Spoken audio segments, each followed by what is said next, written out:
6 o'clock, and I'd like to call this meeting to order. We'll start with an invocation led by Councilmember Parker, followed by the Pledge of Allegiance led by Vice Mayor Smith. Please rise as you're able.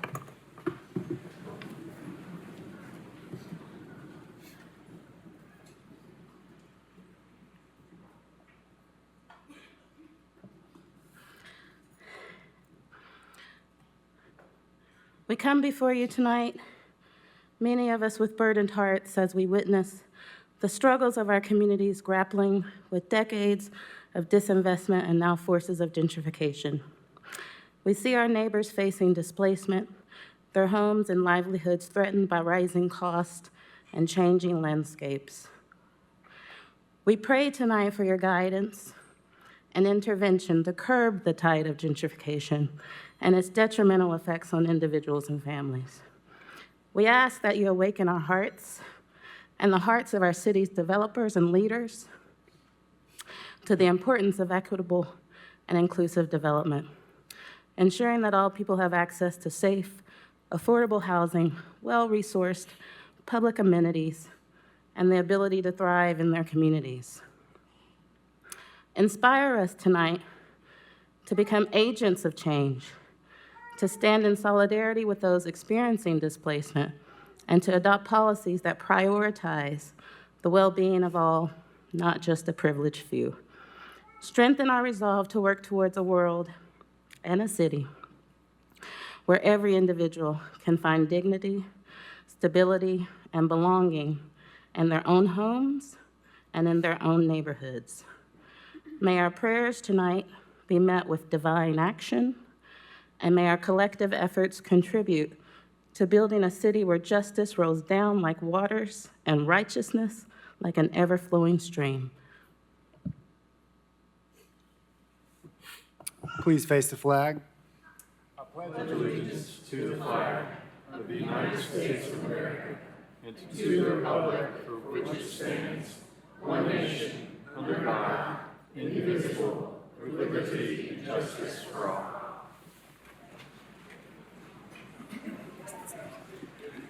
Okay, thank you very much. Mr. Johnson, would you please call roll?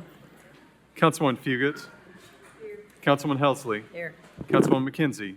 Here. Councilwoman Parker. Councilwoman Ryder. Here. Councilman Roberto. Here. Councilwoman Singh. Vice Mayor Smith. Here. And Councilman Thomas. Here. All members present, Mayor. Okay, thank you. Moving right along, is there a motion on the minutes of the July 31st workshop? Second. Motion made to approve and seconded. Any questions or discussion? Seeing none, all those in favor, please say aye. Aye. Any opposed? Motion carries. Is there a motion on the minutes of the August 5th regular meeting? Second. Motion made to approve and seconded. Any questions or discussion? Seeing none, all those in favor, please say aye. Aye. Any opposed? Motion carries. Okay, moving on to tonight's agenda. Are there any items to be withdrawn? Are there any items to be postponed? Councilmember Singh. Thank you, Mayor. I would like to postpone item 9J, for 2 weeks to September 2nd. There are just some conversations we need to have. Okay. Thank you. Motion made to postpone item 9K for 2 weeks. Is there a second? Second. Okay, the motion's been made and seconded. Any questions or discussion? Seeing none, all those in favor, please say aye. Aye. Any opposed? Motion to postpone item 9K carries. Any other items to be postponed? Okay, are there any items to be added by motion? Is there a consent item? Yes, ma'am. Okay, is there a motion on the consent agenda? Move to approve. Motion made to approve and seconded. Any questions or discussion? Seeing none, all those in favor, please say aye. Aye. Any opposed? Motion carries. Mayor, Yes. if I may. Yeah. I'd like to make a motion also to approve many of the items on second reading that were all unanimous from the previous meeting, and those items are 9F through 9I and 9L through 9Y. I'd like to move those to consent agenda, please. Okay, motion has been made to move the items he just described on second reading to the consent agenda, which I guess we'll re-vote on. Just to clarify, no speakers have signed up for these items either. Okay, does everyone understand the motion before them? Just Okay. just for clarity. Everything but J in the second reading. Is that right? K That's has right. already been postponed. 9J is the only item that would remain in. Everything but the non-conforming second lots reading. one. Yeah. That's clear. Yeah. Okay, so all items but item J will be added to the consent agenda. That's the motion before you. Does everyone understand the motion? Seeing no further questions or discussion, all those in favor, please say aye. Aye. Any opposed? Motion carries, and I guess we need to re-vote on the consent agenda as amended, I suppose. Okay, so that was basically an amendment to the consent agenda. Is Thank there a you. motion on the amended consent I will make a agenda? motion to approve the amended consent items. Okay, motion made and seconded. Any questions or discussion? Seeing none, all those in favor, please say aye. Aye. Any opposed? Motion carries. To members of the audience, this is good news. This means we'll get to the discussion of some of the items you might be most interested in a little faster. Okay. Any other comments or questions about the agenda tonight on consent or any of those others? Okay. We'll move right on to my report. Just a reminder, I see Vice Mayor Smith has his I voted sticker. It is still the final days of early voting here in the city council election. The last day to cast your ballot is this Thursday, and primary election day is Tuesday, August 26th. Turnout has been very low, so please get out and vote. Coming up this weekend is the return of one of our most beloved festivals, the Knox Asian Festival. It's in its 12th year and will be this Sunday from 10:30 to 6:30 at World's Fair Park. If you haven't been before, it's a wonderful festival filled with food, activities, and lots of amazing performances that celebrate Asian culture. You may not know, but in 2024, the Knox Asian Fest was awarded the Tennessee Hospitality and Tourism Award for Best Festival. It's always a good time, and I hope to see many of you out there. Also, just a reminder, we are less than 2 weeks away from the return of Vols football. The first game is away, but it's a good time to remind everyone to check out parking and game day information on our website. We have a whole page complete with 2025 game day parking map to help make your game day experience the best it can be. You can go to the URL knoxvilletn.gov/game day. That tells you about pre- and post-game traffic patterns, what it costs to park in lots, garages, plus cat football service options and more. And last but not least, rules of decorum. A quick reminder, we are here to do the city's business. Those who wish to speak either to a specific agenda item or during public forum need to sign up with Mr. Johnson, the city recorder, before 4 p.m. Do not use profanity, and when speaking to specific agenda items, you must stay on topic. Remarks must be germane to the question ahead of the assembly. That is, statements must have bearing on whether the pending motion should be adopted. Those who fail to adhere to these rules will be ruled out of order. For those who are listening, please note if you disrupt a public meeting, you will be asked to leave or escorted out. I appreciate everyone's respect for these rules. That does it for my mayor's report. Are there any reports from council members? Councilmember Ryder. Yes, I just wanted to announce a reminder that the audit committee will be meeting tomorrow, August 20th at 3 p.m. in room 461 here at the City County Building. Okay, Councilmember Thomas. Yes, I wanted to announce an event. The East Tennessee Design Center is sponsoring a community input session, and that's on 2 key sites in North Knoxville. The discussion will be about the Knox County Central Building on Central Avenue, which is still known somewhat as the old Sears Building. And then the other is the county's maintenance operation and facility on East Fifth Avenue.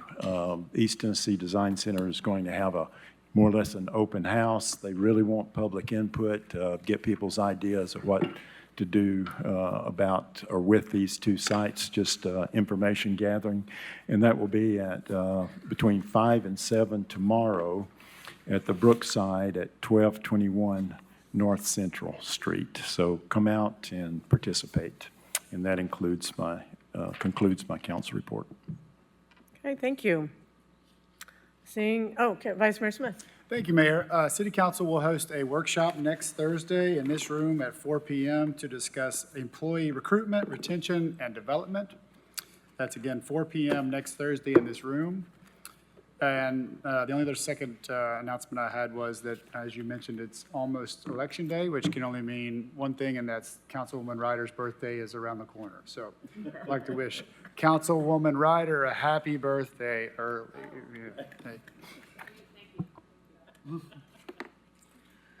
Okay, thank you for those reports and updates. Seeing no further council reports, we'll move right on with the agenda. 8C is a resolution confirming the reappointment of John Clark to the Board of the Public Building Authority. Motion made and seconded. Any questions or discussion? Seeing none, all those in favor, please say aye. Any opposed? Motion carries. 8D is a resolution expressing support for the mayor's reappointments of Amelia Galvis, Shannon Herron, Halaria Rivera, and Jondell Stratton, and the appointments of Lindsay Brine, Jarius Bush, Casey Fox, Shayla McDaniel, Melody Ratliff, and Jake Ingram to the Mayor's Maker Council. Motion made to approve and seconded. Any questions or discussion? Seeing none, all those in favor, please say aye. Any opposed? Motion carries. 8E is a resolution confirming the appointment of Beth Miller to the Knoxville Transportation Authority Board. Motion made to approve and seconded. Any questions or discussion? Seeing none, all those in favor, please say aye. Any opposed? Motion carries.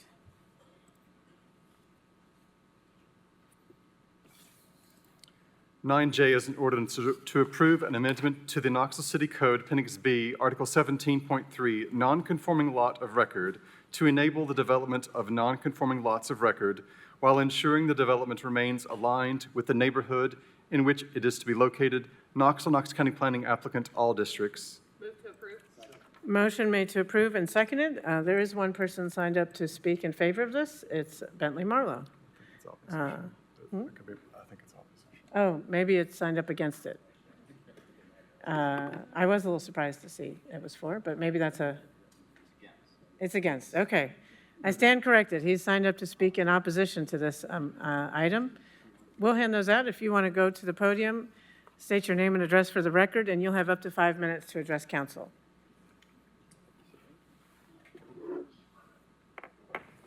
R. Bentley Marlowe, 322 Douglas, 37921. What's being distributed to you on the first is renderings. These are middle housing triplexes. This side that's labeled James Avenue, these are 30-foot wide lots. This design just run one approval against staff objection at last week's Planning Commission. So as of this very moment, until you vote, this is legal. This can be built on a non-conforming lot. This is a 17-foot wide structure. Each unit's roughly 625 square feet. I can bring them to market, I believe, and sell them at right under $200,000, which is a price point that is not existing, does not exist. $200,000 for a one-bedroom, one-bathroom home. It fits on a non-conforming lot. What you see here is two side-by-side 30-foot wide lots, 921 James Avenue, 925 James Avenue. Together, this makes 6 dwelling units at $200,000 each. That's 6 homes on the market at a price point that's affordable. It will generate approximately $6,500 worth of city property tax each year. On the back of that sheet, this is 1409 West 5th Avenue and 1415 West 5th Avenue. These two non-conforming lots are a mere 25 feet wide. Again, here's the 17-foot wide triplex that won at Planning Commission last week. It was deemed compliant with our current middle housing rules. Again, each triplex is one bedroom, one bathroom, approximately 625 square feet. They meet all of our regulations, and I believe I can bring this to market at under $200,000. This project will generate for the city approximately $6,500 in annual property tax each year. This is what you're voting to stop. So if there's any belief that this body and this city cares about affordable housing, I urge you to postpone or send this amendment back to planning to where it can be properly discussed and thought out. Because in the haste to attempt to stop my development, that's what this amendment's all about. It's all to try to stop me. We also, if you vote today, are eliminating the possibility to use nonconforming lots for group homes. You're preventing and eliminating the ability to use nonconforming lots for community gardens. You're preventing and eliminating the ability to use nonconforming lots for parks. We have the email from Peter Ahrens that confirms that, and it's been forwarded to all of you before the meeting. This second page that I handed out, on one side you see an email from Director Brooks. It's dated October the 5th, 2023. There's been a lot of conversation about a so-called loophole in the middle housing that allows nonconforming lots to be combined with middle housing. I raised that issue repeatedly in 2023 from this very podium, both before Planning Commission, in city workshops, and before you all at City Council. I was told they wouldn't apply. However, once I started submitting applications, and I've been approved before this win last week for duplexes on 27-foot wide, 25-foot wide, 32-foot wide, and 30-foot wide lots, it very clearly applied. But in preparing for this, I went back and I found in this email, and in this email you'll see it has this attachment, mh-data-slides_10.4.23.pdf. That was a slide presentation made by our planning department. In it, it has, and I've exerted the two tables that are of most relevance. It states, and I circled it in red, quote, there are currently 1,988 vacant parcels in zoning districts affected by the proposed middle housing standards, RN2 through RN4. The only way from this data to get to 1,988 parcels requires that you add in the second graph, it shows that you have less than 36 feet wide, it's 154. And that gives you a total of 2,039. But notice the footnote says only in RN2, RN3, and RN4. So if you go up to the first table with the yellow heading and you subtract 51, that's the number of RN1 lots. So you subtract 51 from 2,039, you get 1,988, precisely the number of lots that Planning Commission knew and told everyone, albeit buried in this slide, that would be affected by middle housing. Ladies and gentlemen, there was no loophole to exclude nonconforming lots from middle housing. It was known, and it's right here. The proof is right here. So I urge you to postpone this and send this back for the reasons stated above. And I'd like to also remind, well, we have a sales tax referendum on the agenda. If you'd let me build these, each one of these developments, $6,500 in city property taxes, we wouldn't have to be selling our public parks at Chilhowie to come up with money. Thank you. Council, that concludes people signed up to speak to this agenda item. Any further questions or discussion? Seeing none, all those, is there, I can't see your, okay, Councilmember Singh. I still object to this, and then I think that Mr. Marlowe brought up a lot of issues that are of my concern too. I'm going to put out there again to make a motion to postpone and send this back to Metro Planning, or to Planning Commission. Second. Okay, a motion has been made to remand it to Yes. Planning Commission, and that's been made and seconded. Councilmember Ryder? I guess that's a priority motion, and I'm speaking to the motion. Yes. Do not support your motion to postpone. I'm in favor of going ahead and passing this. I've had conversation with Ms. Brooks about the concerns that Mr. Bartholomew and Mr. Marlowe brought up to me about community gardens and personal gardens. And I have brought that to Ms. Brooks' attention, and we will look at making sure those uses get added back into the code potentially. But in the meantime, for those of us who live in the TDR and advocated and met with the communities and the neighborhoods in the TDR, this is not what they intended when they supported, and we passed this for them on their behalf. I appreciate the conversations that I've had with both Mr. Parker and Mr. Bartholomew. Mr. Parker let me know the impacts that this decision makes on capitalism, and I appreciate him sharing that information with me. There was extensive conversation at the Planning Commission. No planning commissioner has reached out to me to say they regret their vote, and it passed unanimously, and I believe what was stated at Planning Commission, or you just started over 5 minutes? Am I done? Keep talking? You want me to stop talking? Was it Okay. 5 minutes? I'm Have sorry. I done 5? Messed up Okay. my time. Okay, that's all. Last thing I was going to say was, the discussion at hand is that the standard size of the lot width and the standard area of the lot, width and area are things that were discussed at length in 2019, 2018, maybe, recode. Sorry if I mixed up my years there. And the discussion at hand is to potentially look at changing the width and those standards that we decided.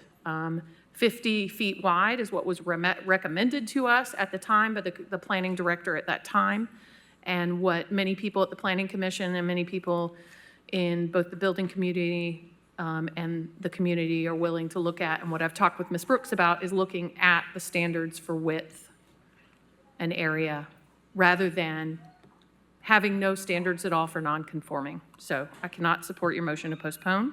It is not what the neighborhoods intended when they supported it for those who live in the TDR where this impacts them. Thank you. Councilmember Singh? I think this is a class issue. And Amelia Parker's invocation at the beginning, I think, addressed a lot of this. This is about making homes for people who can afford something under $200,000, not about someone looking out of their window and seeing some density and feeling uncomfortable by it. So I hope we postpone so we can look at it a little bit more deeply. Councilmember Parker? For me also, this is about process and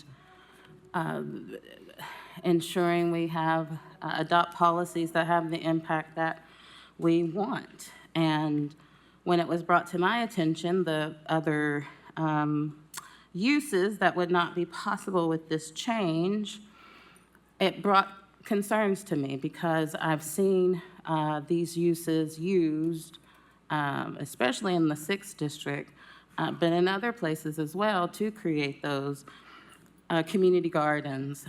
And this is not, this is different from a personal garden.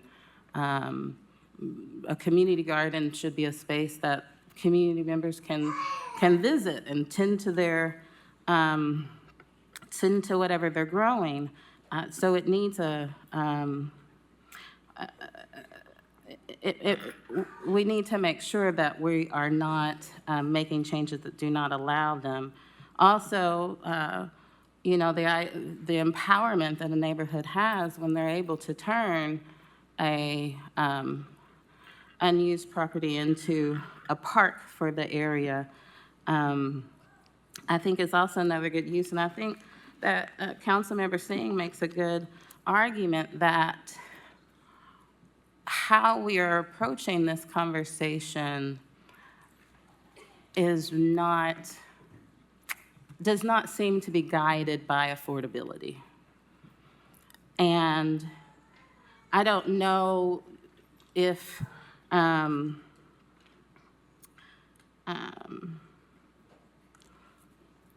I feel that this discussion needs more space, essentially, is what I feel. To have this come before us and us pass this, which will have some pretty serious ramifications, and then to trust that another process will follow to address the issues that have come up, does not give me any confidence in this process. For me, it would be better to do it correctly initially, so we have a clear understanding of what we are doing and why we are doing it. It's hard for me to commit to making changes because of promises that have been made to the community, because in my opinion, this is in alignment with what has been discussed. The increased density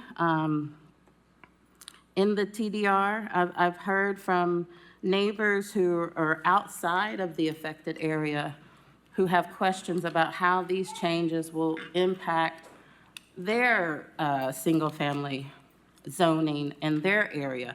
I don't have clear answers for them, and I should have clear answers for them. But they do feel like this has an impact on them. When this has an impact just on non-conforming lots. So there's too much confusion around this, and there's no need to rush through a process and then potentially have a slow follow-up process to address the issues when we can do it all at one time.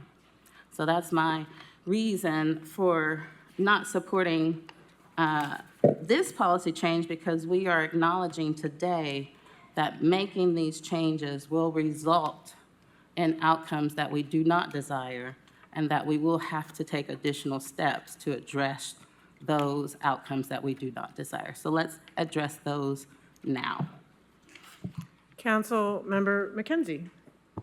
Thank you, Mayor. I've also heard from developers specifically that are doing projects and live and reside in the 6th District that have share those same concerns as it relates to this. So I'd like to see more due diligence done on this as well. So just wanted to add that comment. Okay, the motion before you is a yes vote will be to remand it back to Planning Commission. A no vote would be back to the original motion to approve them. So does everyone understand what you're voting on? All those in favor, please. Oh, Councilmember Fugit? So we cannot postpone. If we send it back to Planning Commission, that is remanded back to them to look at it again, and that starts all over. It's not a postponement to talk about it for a couple of weeks. Councilmember Singh, is your motion is to remand? Is that correct? Okay, thank you. Just being clear. Okay, Councilmember Ryder? Councilwoman Singh, what exactly would you like Planning Commission to look at if it's remanded back?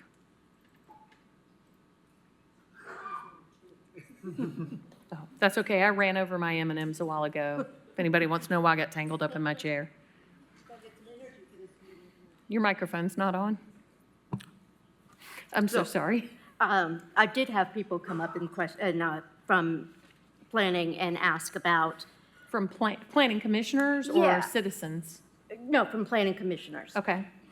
And just expressing some confusion about it.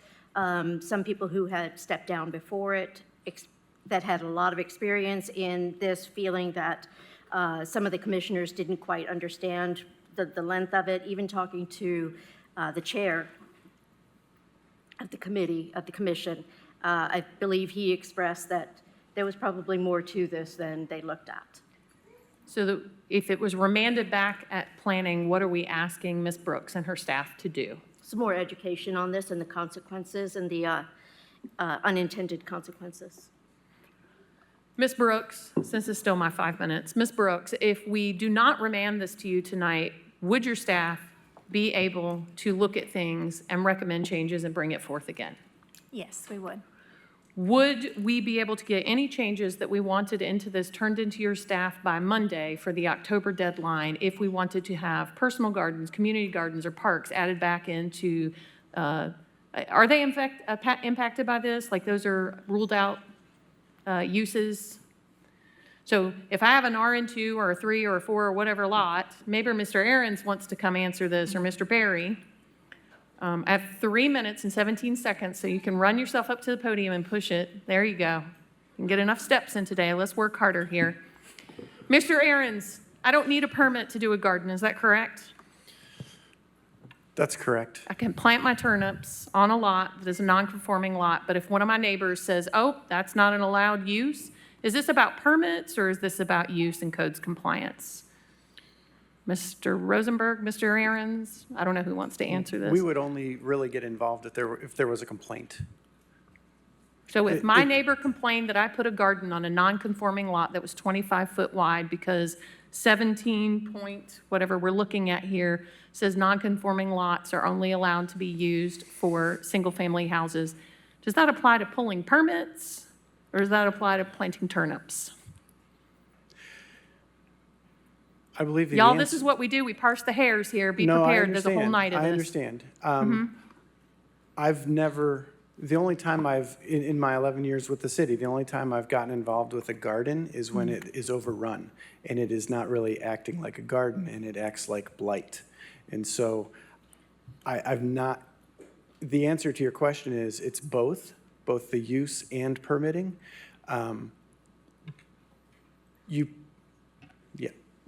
Okay. For anyone who's confused, I just heard that.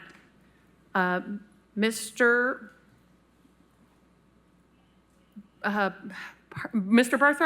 Bartholomew raised to me that you might not be able to do one of the allowed uses, community gardens and personal gardens on a lot because of this change to non-conforming lots.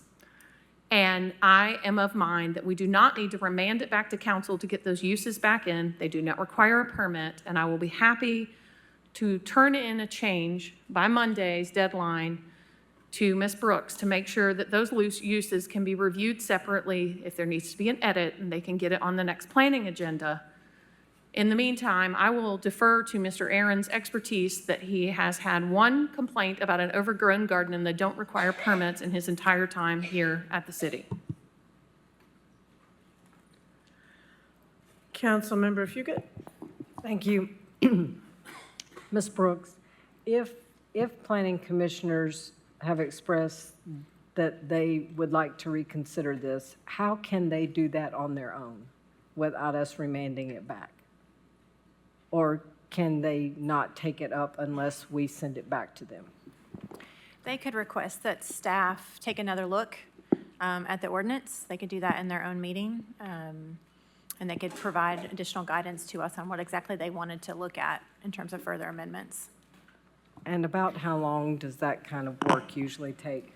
It depends on their specific request or your specific request, what exactly you all would want us to look at. Okay, thank you. If it's just adding back the items, the uses that Councilmember Ryder mentioned, it would not take very long.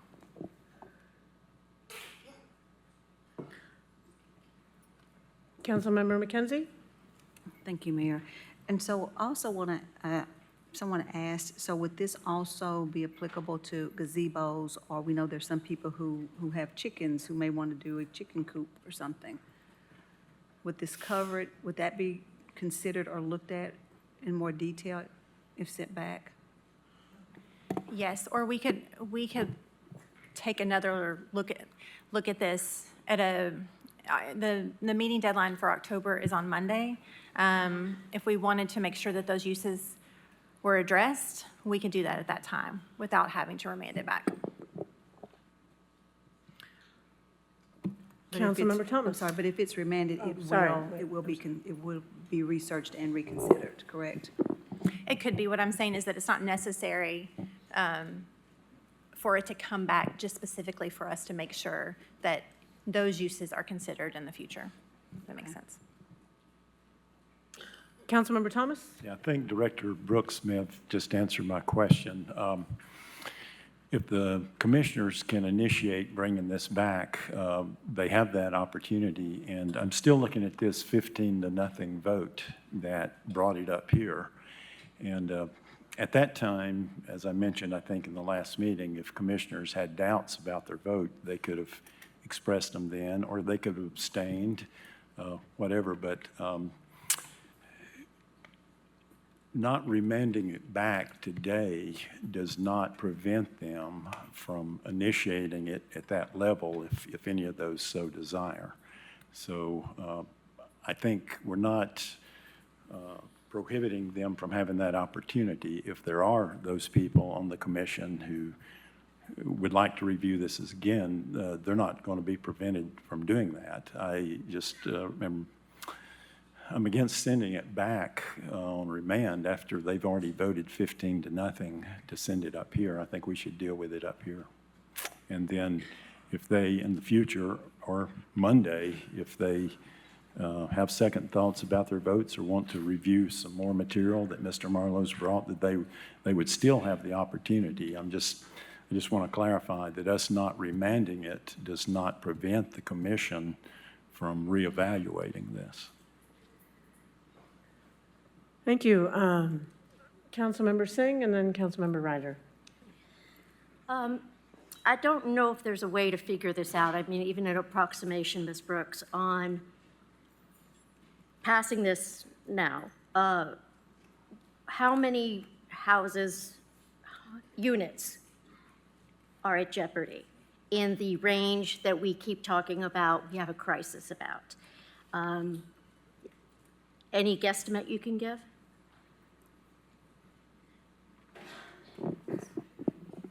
I can't speak to the number of housing units, because what you're talking about is, it depends on someone taking advantage of the non-conforming lots and saying anything that's allowed. So I I know only it's a have to- really Yeah, vague I question. apologize, I can't And that's speculate something on that it. maybe planning could look at again. Right. We'd have to look at the maximum potential. Right. Under specifically middle housing, because the non-conforming lots are, as Director Barry mentioned in one of his memos to you all, are provided additional rights that are not given to conforming lots. So we want to, we have explored that particular issue. I believe Jeff Tallman is here, and I can't believe I'm about to agree with him. So, if we're serious about housing, we need to do something about housing, that's all. Thank you. Councilmember Ryder. I just wanted to have some clarity. Mr. Aarons, just real quickly, since the question was asked about chickens, those are regulated by the Animal Control Board, is that correct?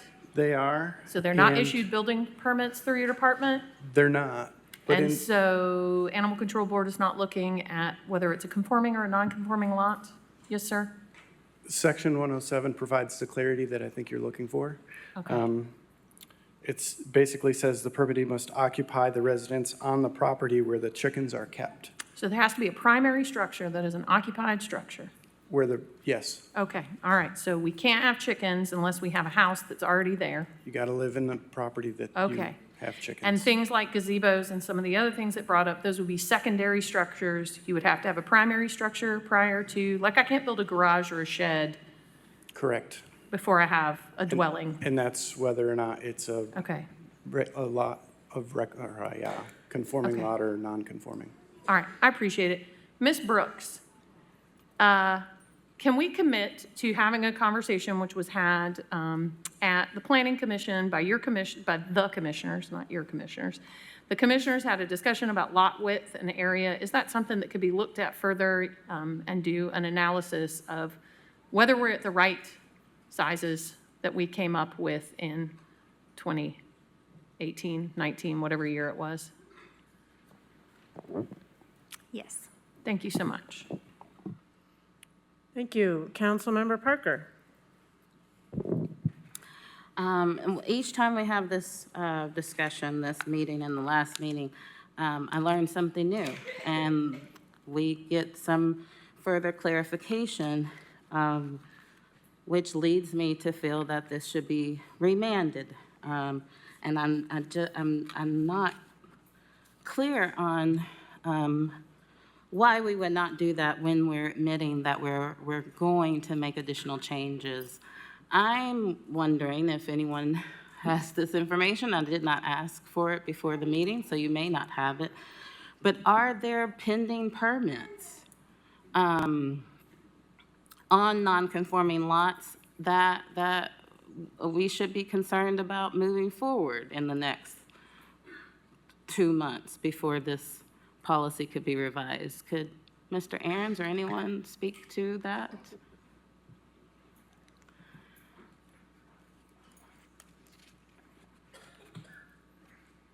I don't have the details, but I believe there are applications that have been submitted.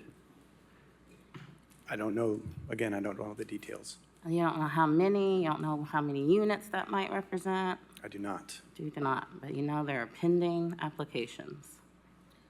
I have been told that there have been applications submitted. Okay, thank you. So we don't know how many developers are pursuing developments on these lots. We've heard from a couple of council members that they have talked to developers who are worried about how this would impact them. Obviously, we want developments to move forward that are going to be cohesive and be amenities for our neighborhoods that we need. But I'm hesitant to support voting this down when, to me, it's a better process to remand it back, because we were talking about a review by the Planning Commission that has to happen anyway. Anything involving zoning has to be reviewed by planning. And I would rather send this back and them begin that work,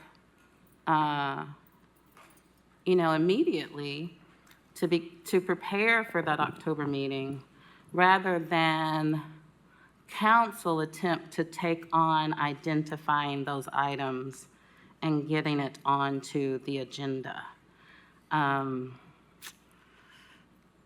I feel more, that feels like a better process to me, a better process that I can inform the community of, and they can have a better expectation of how this will move forward.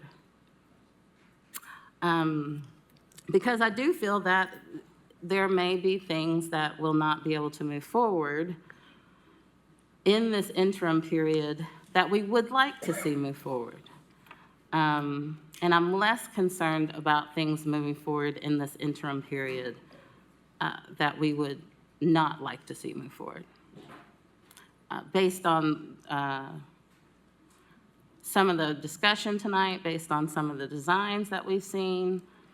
And one other piece of this that continues to be frustrating is that when we started the missing middle discussions, there was a commitment made by the city to create a collection of designs that the city would approve should a developer want to pursue missing middle. And when I talked to a few developers about this option and talked to the administration, I learned that those designs would come from the developers themselves as new projects move forward. So I do feel like we are in a learning process also as a city, and we should be more open to what the possibilities are. There are some developments that have moved forward that I think are horrendous, and I wish we could find a way to prevent them from moving forward. But there are some that we really need to be open to, and we need to start collecting those designs so that developers have a good understanding of what's going to get approved in the city and what is not. Thank you. Councilmember Fugit. Thank you. I'm sorry I'm asking so many questions, but this is complex and it's coming back to me. Did I dream this, Ms. Brooks or somebody, but why did this even come up in the first place? Was it somewhere I think I heard, read, or was told that we're addressing this with the non-conforming lots because right now there are things that can happen on a non-conforming lot that could not happen on a conforming lot? Yes, that is correct. Okay, so for me, that's a little bit of a different spin on this. If you couldn't do it on a conforming lot in a neighborhood, why, I'm assuming the thought process is then why would it be allowed on a non-conforming lot, which is even smaller? Is that how we originally got here to this discussion? Ms. Brooks? Yes, that is correct. Thank you. Okay, the motion on the floor is whether to remand this back to Planning Commission. All those in favor, please say aye. Any opposed? Motion fails. Back to the original motion as approved. The motion was made to approve, right? Okay. So now the motion on the floor is to approve this item. Any further discussion? Seeing none, all those in favor, please say aye. Any opposed? Motion carries. Okay. Before we move on to the next item, I just want to take a point of privilege and recognize Mayor Dan Brown. Mayor Brown, we're glad to have you back in your old home thing. Thank you for being here.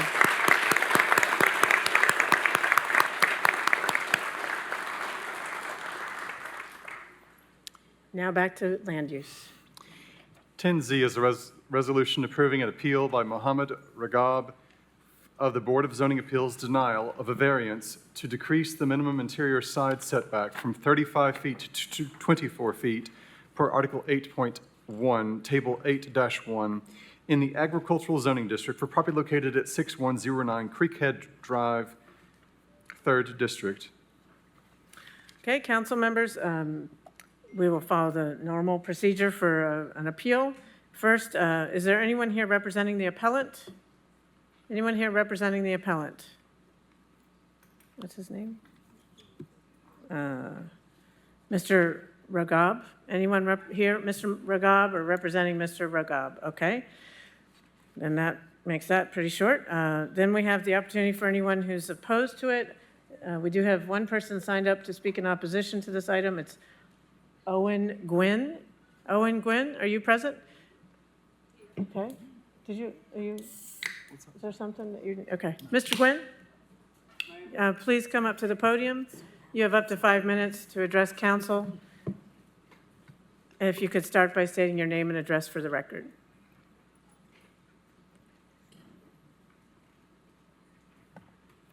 Council members, my name is Owen Gwynn. I live at 6111 Creekhead Drive. My wife and I, Kathy, have lived there 32 years.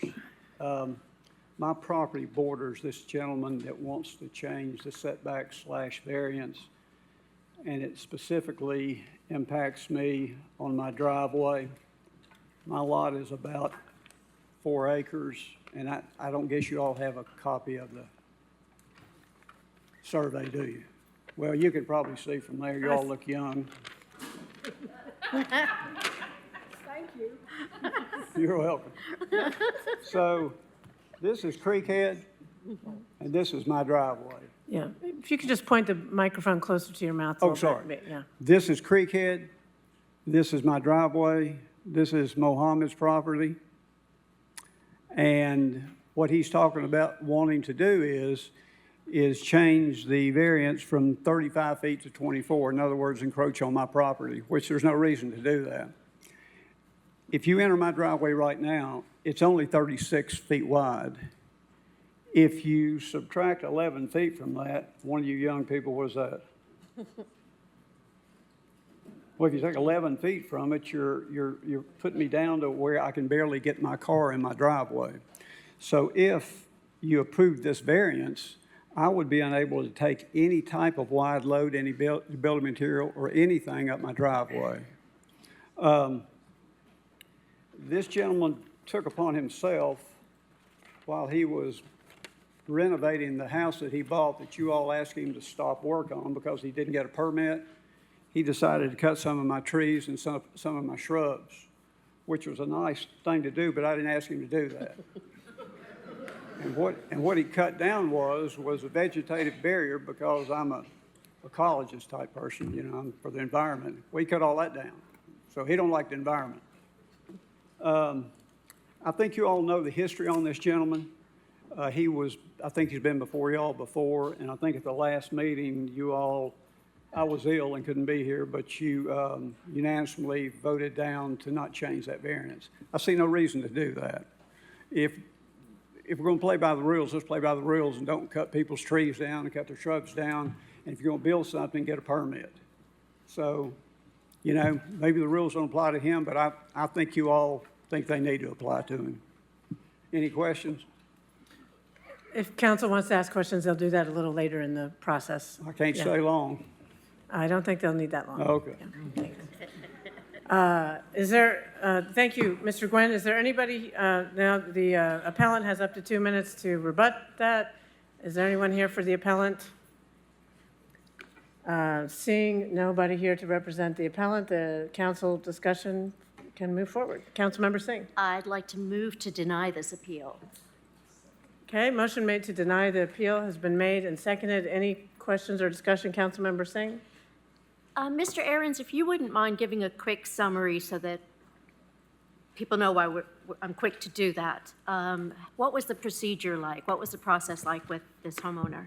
Sure. Peter Ahrens, Director of Plans Review and Building Inspections. We received a complaint of somebody doing work without a permit.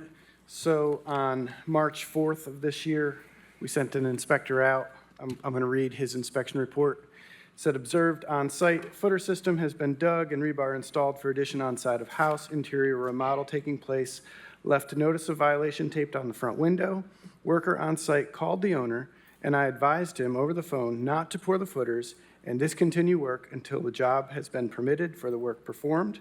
Advised to pull any sub-trade permits for the sub-work to be completed. So I'm pretty proud of my staff, made a pretty good report and gave the customer clear direction. That direction was not heeded. I'm told that the job is done. Would you mind speaking to the BZA? There was an application for this reduction in the side setback. The applicant did not show up to BZA. BZA looked at the merits of the request and denied the variance. Thank you. You're welcome. And you guys know I'm the wild, wild west of housing, and so if I'm saying no, there's a big problem. Okay, any further questions or discussion? The motion before you is to deny the appeal. All those in favor, please say aye. Any opposed? The motion to appeal is denied. We are ready to move on to the next item. 11AA is a resolution recognizing the 50th anniversary of the Beck Cultural Exchange Center and celebrating the stewardship, work, and community involvement of Beck Cultural Exchange Center leadership and members in Knoxville and our region. Move to approve. Motion made to approve and seconded. Councilmember McKenzie? Mayor, I also need to make a motion to, I need to also make a motion to amend Section 3 of the resolution by adding the sentence, "The city recorder is directed to omit the final clause for such copy." Okay, motion made to amend, as Councilmember McKenzie just set forth, has been made and seconded. Are there any questions on the amendment? Seeing none, all those in favor of this amendment, please say aye. Aye. Any opposed? The amendment passes. Councilmember McKenzie. Mayor, I'd like for us to ask Reverend Renee Kessler if she's here, if she could come to the podium to be recognized, and if, Is Reverend Kessler present? I think There she's she is. headed this way.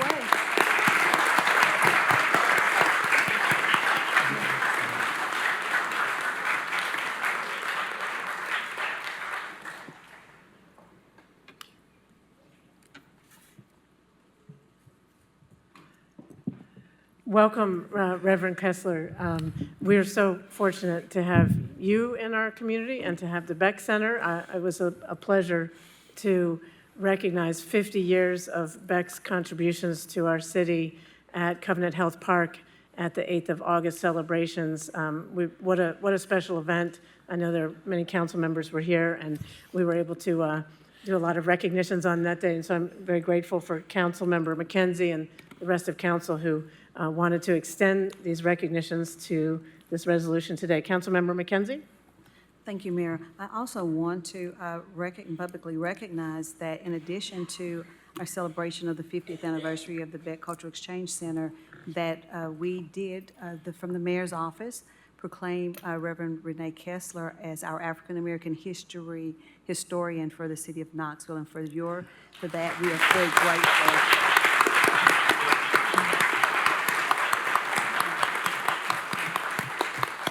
And we'd like to ask you to say a few words, please. Thank you. Typically, I have lots of words. I feel a little uneasy tonight. Mayor, thank you so very much. Former Vice Mayor Gwen McKenzie and City Councilwoman, thank you. And to all of the City Council members, I feel so honored. And to all the people that are here and who are so kind to me. I said to Dr. Robert Booker the last words before he transitioned. I gave him my word. I'll be a good steward over the resources entrusted to our care. I am honored to tell the stories of extraordinary people. I stand on the shoulders of those who came before me, and it's an awesome task to make sure that we're preserving that history, unsilencing the stories, but moreover, that we are never forgetting the struggles and the resilience of amazing people, many of which are in this room.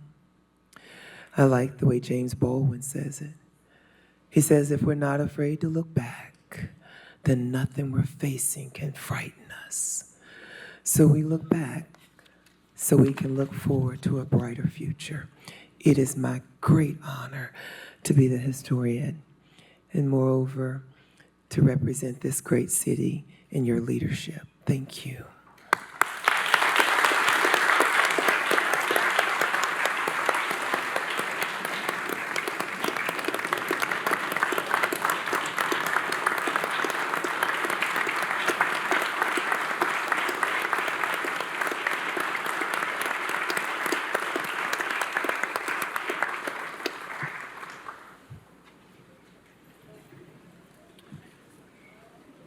Did we actually vote on that yet? Yes, no, we haven't. Okay, we actually have to vote on that still. There's a motion on, is there a motion on the floor? Yes, ma'am. Okay.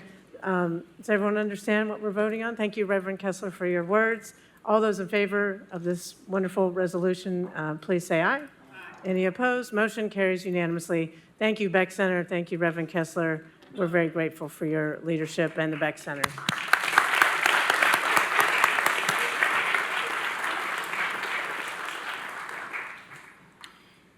Next item, please. 11AB is a resolution authorizing the mayor to enter into a purchase and development agreement with Emerald Youth Foundation for the development of certain real property located on the south side of Magnolia Avenue, bounded by Beaman Street, Martin Luther King Jr. Avenue, and Alice Street, in order to serve youth and families throughout East Knoxville and the broader community by providing educational enrichment, sports, wellness, and other activities. Council members, several people have signed up to speak to this item. We'll start with the three in favor, and then we'll do the three in opposition. And I just want to start by saying thank you to so many community members who took time out of your busy days on a school night. For those of you who are students or who parents of students, we really appreciate your willingness to come out, or just people taking time out of your lives to participate in this. So we'll start with the first speaker in favor is Reverend Harold Middlebrook. Reverend Middlebrook.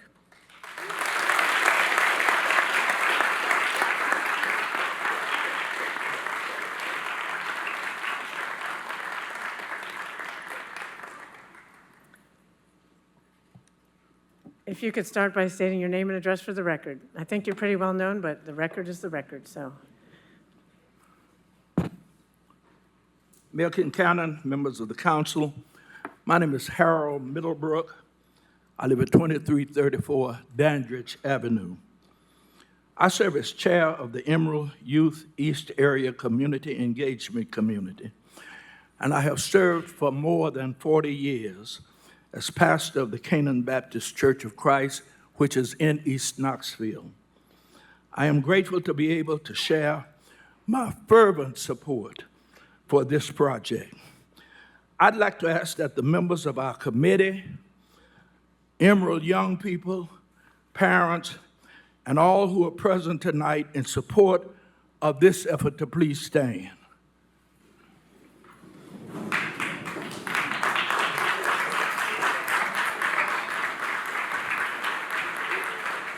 I'm grateful to all of them, young and old, for their leadership, for their stepping up in support of East Knoxville. I've dedicated more than 45 years in serving the total community, but with a special emphasis on the elderly. The attention for me has now been kind of refocused in the last 3 years as I attempt to prepare our youth to act and respond in the hopes of reaching an elderly status. I'm old enough to know what elderly status is. For the last 3 years, many in our community have poured countless hours into contracting and contacting neighbors, businesses, and others in East Knoxville. Let there be no doubt, we have done our due diligence. We have been committed to listening, learning, and engaging with community members to shape this project. Many have endorsed it and know that it will make a huge difference for our East Side. I first became involved with Emerald from its inception many years ago when Pastor Bob Bean from Emerald Avenue United Methodist Church sought me out. His heart to serve children in the Oakwood-Lincoln Park neighborhood was evident, and he wanted to do more for young people regardless of race, background, faith, or economic circumstances. Now here we are, 34 years later, with over 30,000 young people served through life-changing programs focused on youth across our city, North, South, Lonsdale West, and most notably, the reason we're here now, East Knoxville. Having lived and served in East Knoxville for nearly 50 years, I have a personal stake in ensuring this investment truly benefits local families. This complex will bring life to an underutilized space, providing opportunities for recreation, education, community gathering, and yes, raising up our next generation of godly young adult leaders for Knoxville. One very important piece of feedback we heard from the conversations with persons and organizations was that this piece of property is ideal for the proposed facility because it is within walking distance of Austin East Magnet High School. It will serve young people right in their own neighborhood. It will be a place where children and teenagers can get help figuring out what they want to do after high school, and it will help them grow and contribute to East Knoxville and beyond. We have seen the tremendous difference the facility in Lonsdale is making, and despite what others may say, the complex is truly a community hub where children and families of many different races and backgrounds and other organizations are regularly served. We've prayed for this. We've worked toward this moment for 3 years, and your approval tonight would be a resounding victory for the children and families of East Knoxville, both now and for years to come. We would hope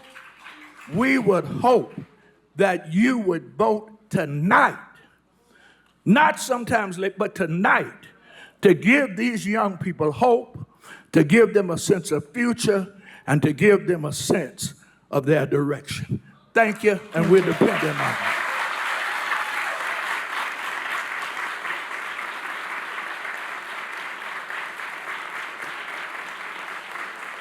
Thank you. Thank you. Next person signed up to speak in favor of this item is Ava Kyle. Ava Kyle, if you could come up to the podium. Eva Kyle, if you could come up to the podium. And state your name and address for the record, and you'll have up to 5 minutes to address council. Eva Kyle, mailing address 2801 Woodbine Avenue. Good afternoon. I am a proud mother of 2 and a wife. My 8-year-old daughter, Inaya, and my 10-year-old son, Dallas.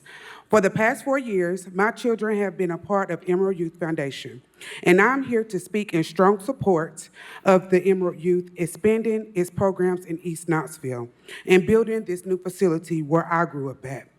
In addition to being an Emerald parent, in full disclosure, I work at Muse Knoxville.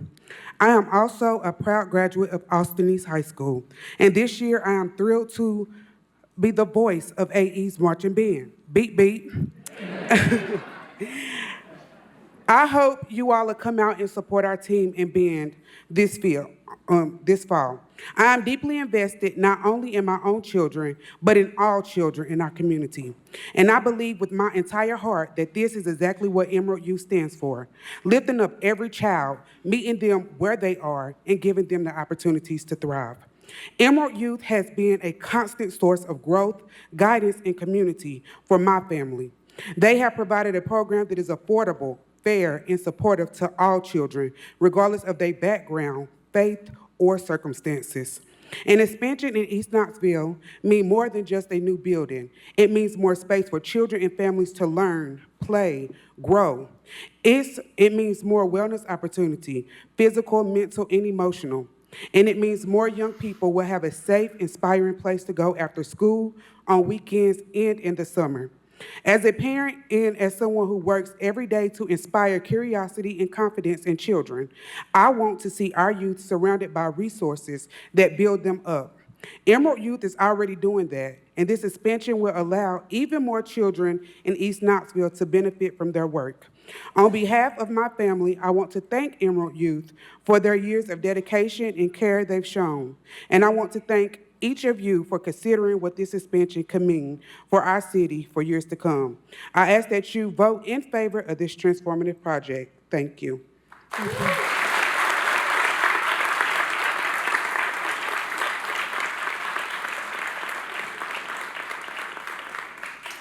The third speaker in favor of this item is Dr. Keith Gray. Dr. Gray, if you could come to the podium, state your name and address for the record, and you have up to 5 minutes. Mayor Kincannon, City Council. My name is Keith Gray. My address is 11761 Couch Mill Road. My background is as a physician, and I'm currently the president and CEO of the University of Tennessee Medical Center, and also honored to be the chair, especially tonight, of the Board of Trustees of the Emerald Youth Foundation. I want to pause and ask my fellow trustees that are gathered here tonight, Byron Williamson and Adam Wright, to stand with me. Collectively, we stand in support, in strong support of this resolution.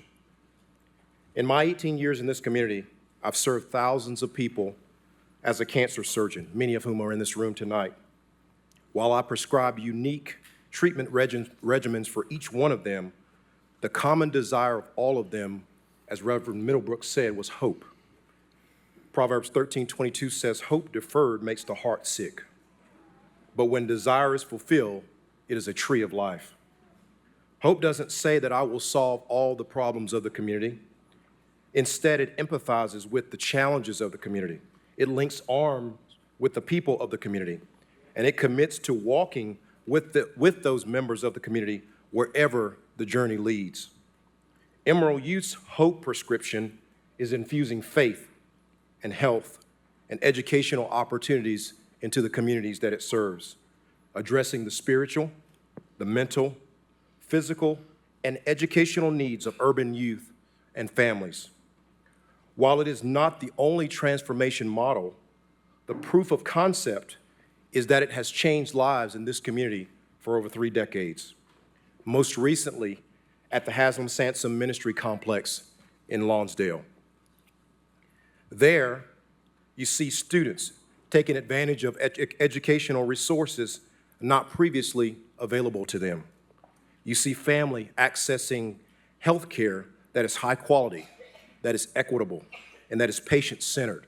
And as a father of 5, my favorite is that I see kids from diverse backgrounds playing and laughing together, all around that tree of life that I described that has been a catalyst for community pride and growth. The health center, operated by River Valley Health, is a primary care home for many in Lonsdale and surrounding communities, and has decreased the unnecessary utilizations of our area's emergency departments.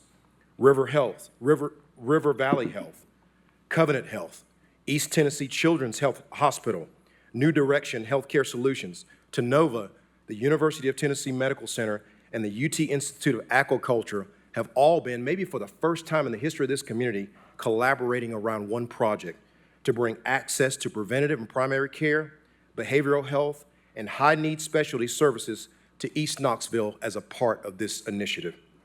In addition, the facility will offer year-round access to safe and modern, even state-of-the-art athletic fields, courts, and walking trails that combat the chronic health issues by increasing daily physical activity for youth and adults.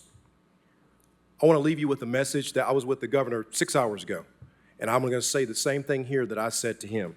The economic prosperity of any community is directly correlated with the health of its constituents. Knoxville cannot achieve its best until everyone has an equal opportunity to live a full life. This initiative will be a spark for a healthier East Knoxville and also for a healthier Knoxville, helping families access care, stay active, and build a culture of wellness for generations to come. I encourage you to invest not in East Knoxville's future, but in Knoxville's future by voting yes to this initiative tonight. Thank you.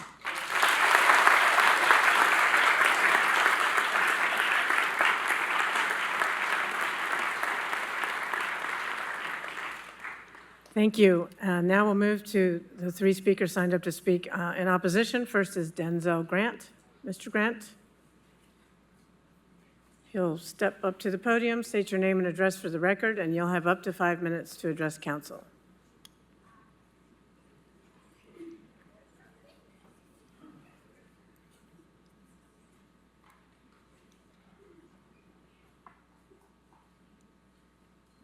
Good evening, Mayor, City Council. My name's Denzel Grant. My address is 3429 Langsing Avenue, Knoxville, Tennessee. Here we are again. Big decision for District 6, and once again, another process that's flawed. I want to start by asking City Council a handful of simple questions that unfortunately I already know the answer to. By show of hands, how many of you were actually invited to a meeting and actually sat in a meeting about this process over the last 3 years? Mr. Grant, I'll just remind you that this is your opportunity to address council. They'll have their conversation after. The answer is 2. Councilwoman Gwen McKenzie, I'd like to ask you directly, how many public meetings did you host? Not Emerald. How many public meetings did you host where you invited your fellow council members and gave them real chances to be a part of this process? The answer is none. Now let me pause right there because I'm not looking to blame any particular council person. This isn't their fault. This is the administration's playbook. It's been their playbook. Over and over again, they pick one district representative, a couple of clergy, and maybe 1 or 2 organizations, and that's how they push major decisions forward. They create this illusion of support when it's already done. That's not governing. Yeah. That's not governing, that's controlling the process. Mayor Kincannon, there's 7 other people on council that you failed to coordinate with. I'd like to ask you a question. Where's the democracy when a mayor shows up herself in a green dress?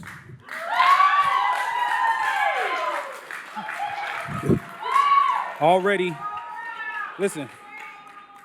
signaling her support before the community and city council even has a real say. When the outcome is already dressed up before the process, the people are left without a voice.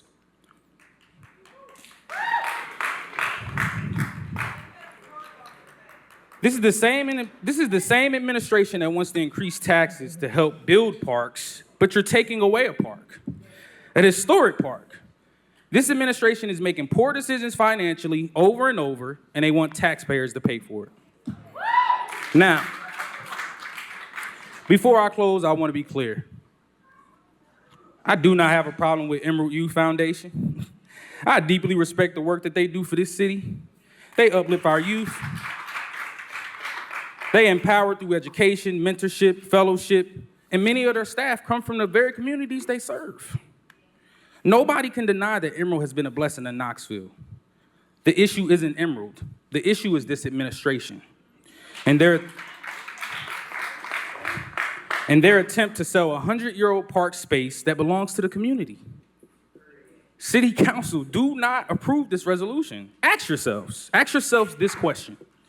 Should any council member be able to spend years, 3, working on a project to sell a long-held public asset without hosting a single public meeting to give other council members and the broader community the chance to fully engage in the process? Ask yourself that question. If you pass this resolution, your answer is yes. Tonight, the power is back in the hands of the 9 of you, not the mayors and not David Brace's. This administration has failed this process. The question is whether you will follow them into that failure or whether you will lead. Lead with better transparency for our youth, right? Lead with courage. Lead with the integrity that the people of Knoxville expect from you.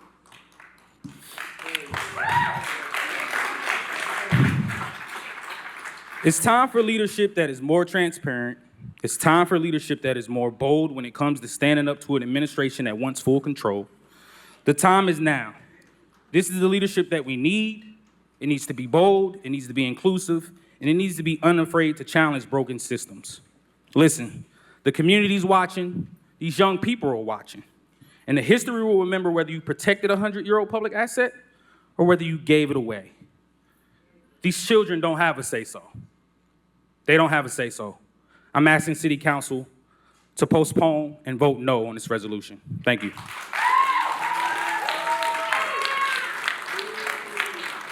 Next person signed up to speak in opposition to this is Vivian Shipe. Vivian Shipe. Ms. Shipe, if you could come to the podium, state your name and address for the record, and you'll have up to 5 minutes to address council.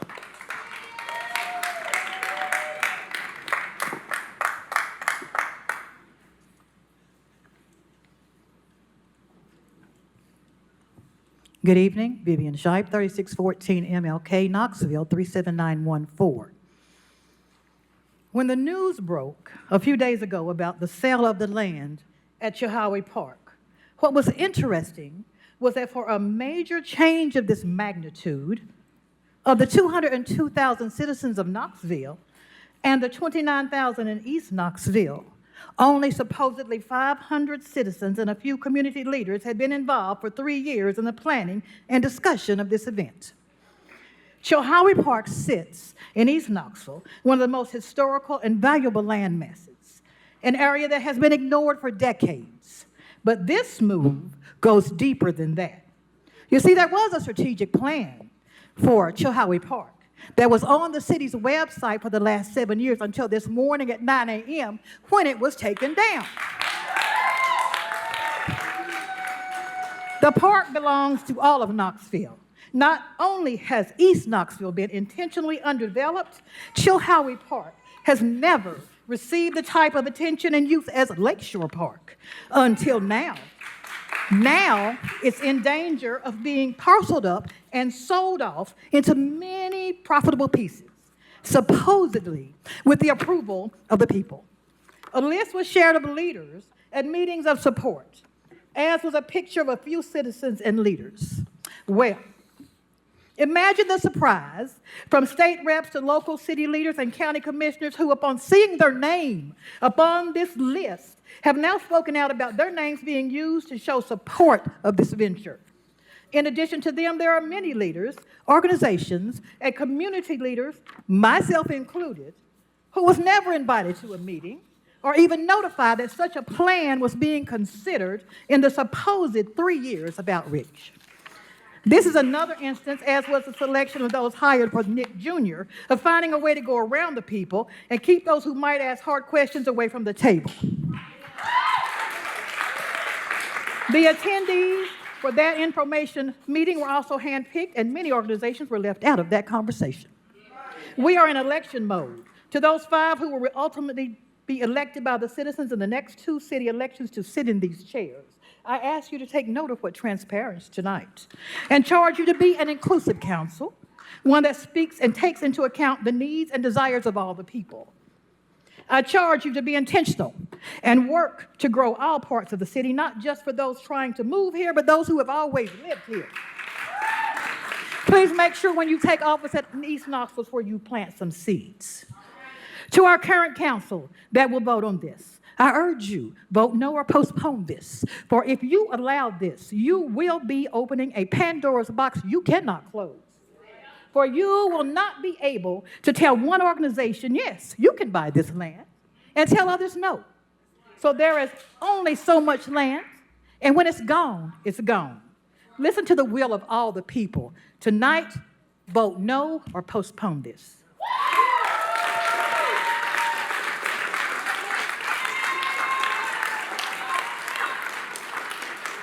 Okay, next person signed up to speak in opposition to this is Skykeela Smith. Ms. Smith, are you present? I am. Okay. If you could come to the podium, state your name and address for the record, and you'll have up to 5 minutes to address council. Yes, ma'am. Skykeela Smith, 317 South Castle. I am here tonight to publicly represent 1,400 public signatures as a part of a change.org petition we started this summer. Throughout the summer, I have wholeheartedly tried to make each of you aware, and especially you, Mayor Kincannon. In the words of Dr. Martin Luther King, I pray that you guys, especially those from the East Knoxville community, are not willing to sell us out and infiltrate us into a burning house. Reverend Dr. Middlebrook, in all due respect, even a good thing can possibly not be a God thing. Wait a minute. Concerning the 1,400 people that I do represent here today, our ask before council is that you halt all negotiations and all speaking of selling of that property for 6 months so that we are able to retain legal counsel to represent this community. Moving forward, giving you a lived experience. So there are so many road runners in the building and so many elders committed to East Knoxville's healing. Without further ado, you are symbolic of why people like me fail to come through and answer the call of duty of the blood that was spilled before us. That green significantly is symbolic of those bars that govern that property. I've never felt welcome there. Underutilized? No. How about barred in, just like the housing projects were before entrapment was contested in the federal court, where a lot of black youth like myself were entrapped into a system that was designed to ensure that we fail.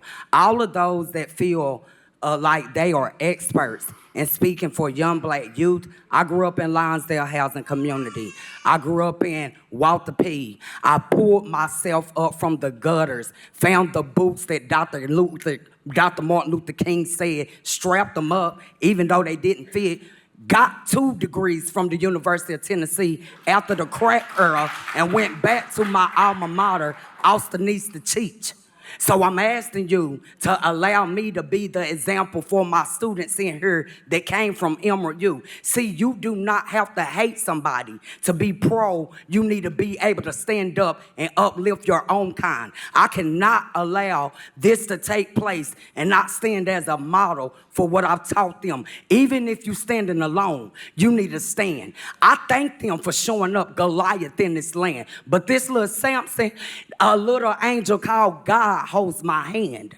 And I am going to rebuke every devil that plotted against these young people. That's what this looks like in front of me. So I'm asking you to halt our negotiations and let us be in charge of our destinies, the future generation that I'm in charge to lead. See, I am the ancestors' blood that bled for the East Tennessee Knoxville streets. MLK will be appalled if I let Emerald be the apple of those children's eyes. Not this time. Not the way y'all did Lonsdale. Texas Avenue, H-E-double-L.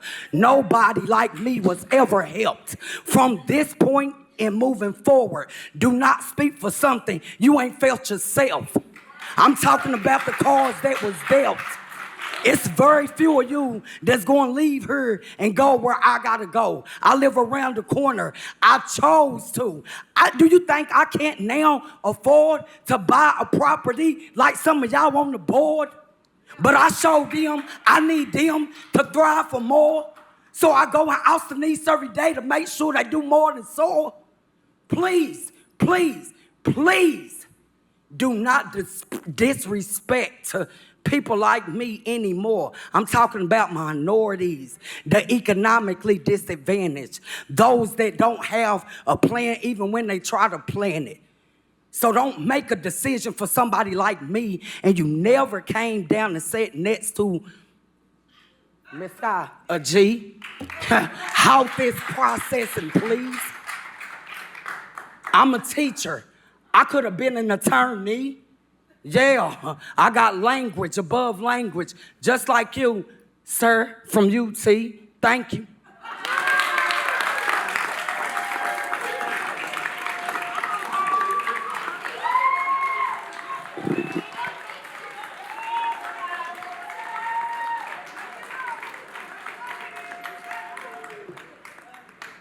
Thank you. Council members, that concludes the public speakers. Council member Parker?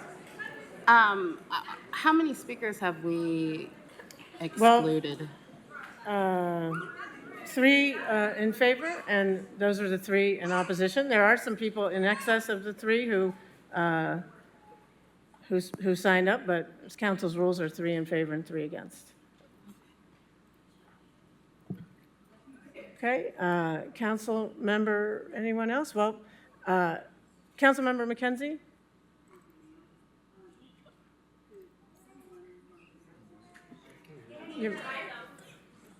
It's on. Just speak louder, maybe? I don't know.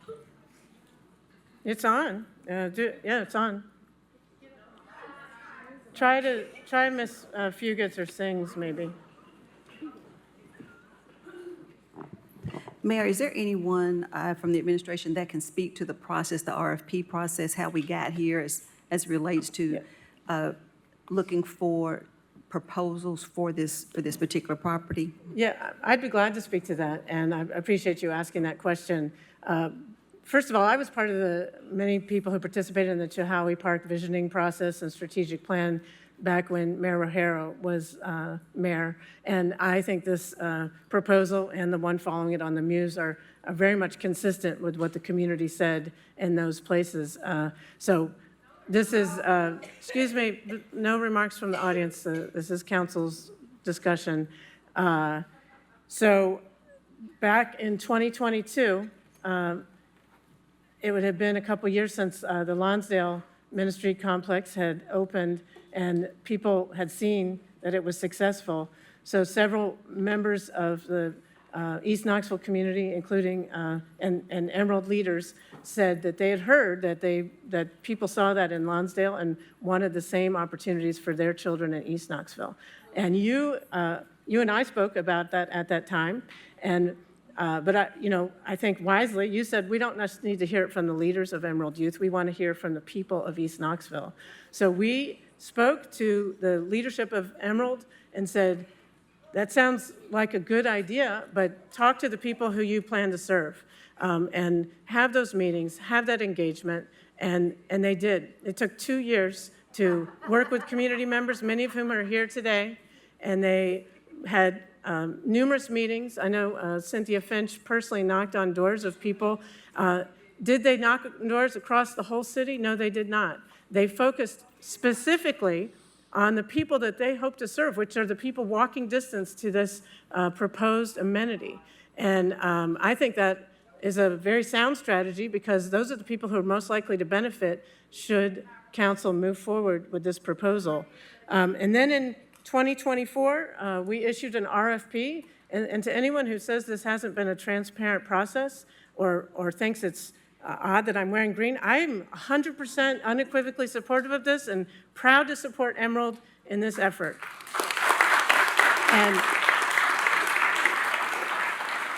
And I do so because they're in alignment with my vision for the future of our city and with my vision for the future of East Knoxville. Excuse me, if you keep speaking, I'm going to ask you to leave. You're interrupting the public's business. Thank you. And the whole reason most of us are up here is very simple. We want to make life better for the people who live in Knoxville. And Emerald is part of that. And in particular, my focus ever since I started on school board and when I've been a teacher is to particularly focus and invest on our young people. And so we asked Emerald to engage in this. They formed a committee, Reverend Middlebrook, other members of the committee here, Mayor Brown, members of the Burlington community, other members in the nearby, the business community. I have a stack of emails and letters of people who are supportive of this. So we issued the RFP. The RFP was designed specifically to get the kind of amenities that we wanted. Educational resources, athletics, sports facilities, that wellness culture that Dr. Gray just referenced.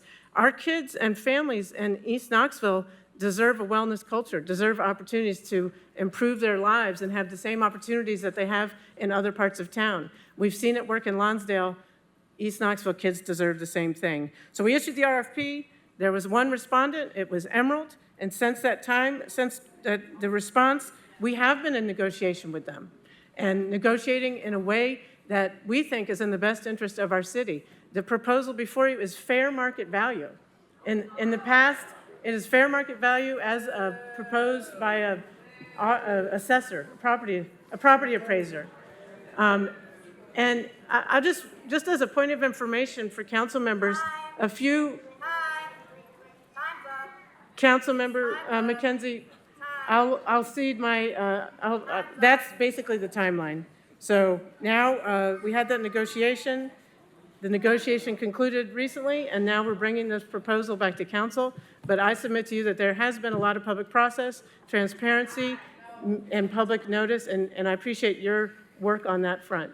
And to the extent that there hasn't been a wider citywide effort, I take responsibility for that. It could have maybe been better, but I would ask that council members not let the perfect be the enemy of the good and focus on the best outcomes for our community, not a perfect process.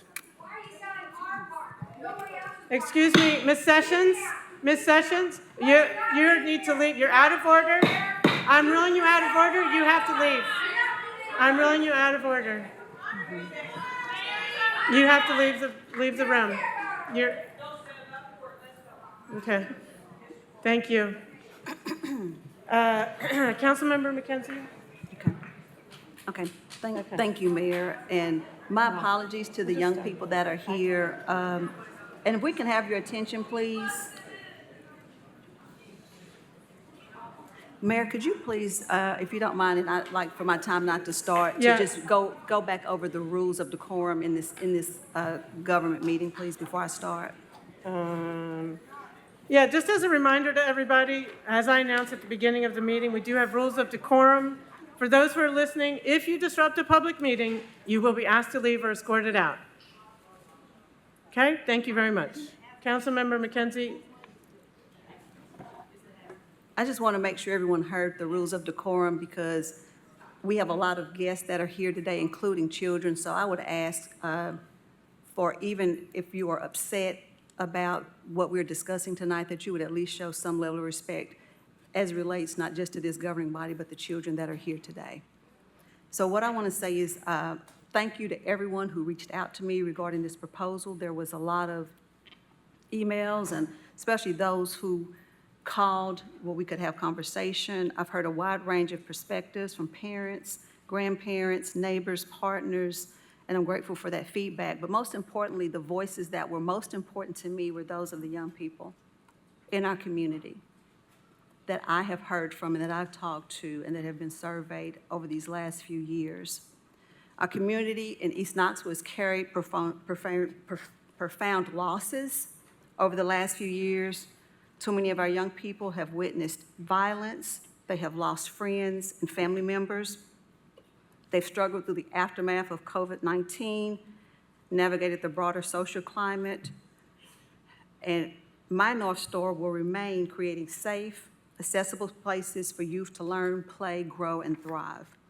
Tonight's proposal involves selling a portion of city-owned land to build a youth recreation and educational complex on the Midway site. I recognize the potential benefits, significant investment in East Knoxville, and a facility modeled on programs that have helped many youth elsewhere that we see evidence of. Not just here tonight, but from young people who have gone through this program, who have found hope that their circumstances don't define their future as a result of the support that they have gotten through Emerald. I also take seriously the concerns I've heard about public land becoming private space, equitable access fees, the fair's logistics, and ensuring that every child of any background or belief feels welcome in that space. Our job as council members is to protect the public interest and to take all those things into consideration. That means any path forward must include clear, enforceable commitments on access, affordability, non-discrimination, neighborhood impact, and accountability. And as I heard from one of the speakers, and duly noted, I want to thank Emerald and community leaders and those who served on those teams for the community meetings and all of the input that they gathered. Just because a person, I do want to be clear, just because a person participated in a meeting, an information meeting to gather feedback, absolutely did not mean that they approved or supported this initiative. But it provided them the opportunity to learn more about it and explore that opportunity of what this could be for children in the East Knoxville community. Because I did not, as the council representative of this district, because I did see the level of engagement, I did attend community meetings in Burlington where this was discussed and representatives came out. I am going to be hosting a meeting on Tuesday, August the 26th at 6 o'clock at the Beck Cultural Exchange Center. I would like to encourage everyone here today. Hold on. Please don't interrupt. We've already read the rules twice. I do not want to see anyone else removed from this meeting. That will be at the Beck Center. And while, again, there have been other meetings, and there are some people who say that the support is so strong for this, for kids in the East Knoxville community, I want to ensure that people are aware and have accurate information regarding the details and what this facility could potentially bring into our community, but ensure that voices are heard. And so what I would like to propose this evening is that we postpone this vote for 2 weeks. But again, I would like for everyone here, and we will knock on doors. I have a group of people who have committed to knocking on doors for the people who live in the close proximity of where this is proposed to be placed with this land, to ensure that those voices are heard. But once again, let me be very clear that it is the voices of the young people, of the future leaders of tomorrow, that are very important to me, very important to me. And so, again, I'm just going to leave that for further discussion before I make a motion.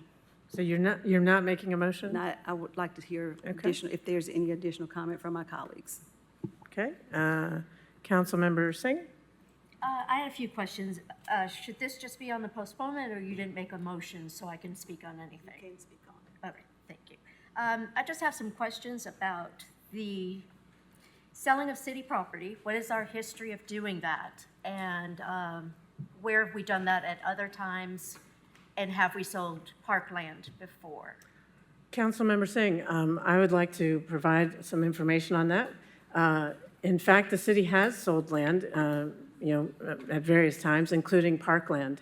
One instance that I think is probably, the most apples-to-apples comparison is back in the 80s.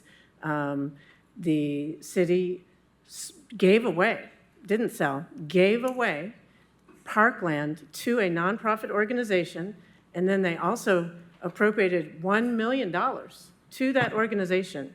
And then the community raised another $11 million. Which organization? Well, I'm about to tell you.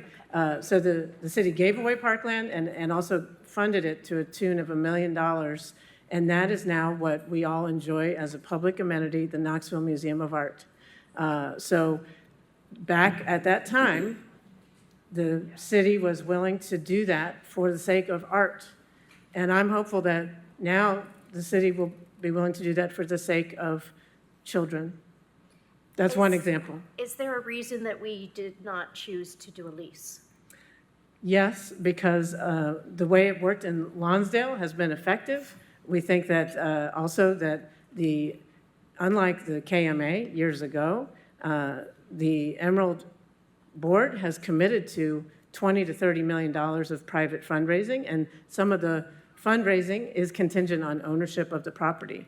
So that is the reason we negotiated a sale a fair market value sale rather than a lease. Is that a fair market? Yes, it is. It was assessed by a professional appraiser. Mr. Evans, Boyce Evans, our CFO, says it was professionally appraised. And, that's how you appraise I property. didn't mean to go in Yeah. that direction, I just had that I don't know question. who the appraiser was, but it was professionally appraised. Legally, could we lease it to them? Is that a possibility? Mr. Swanson? They won't do the deal. Yeah.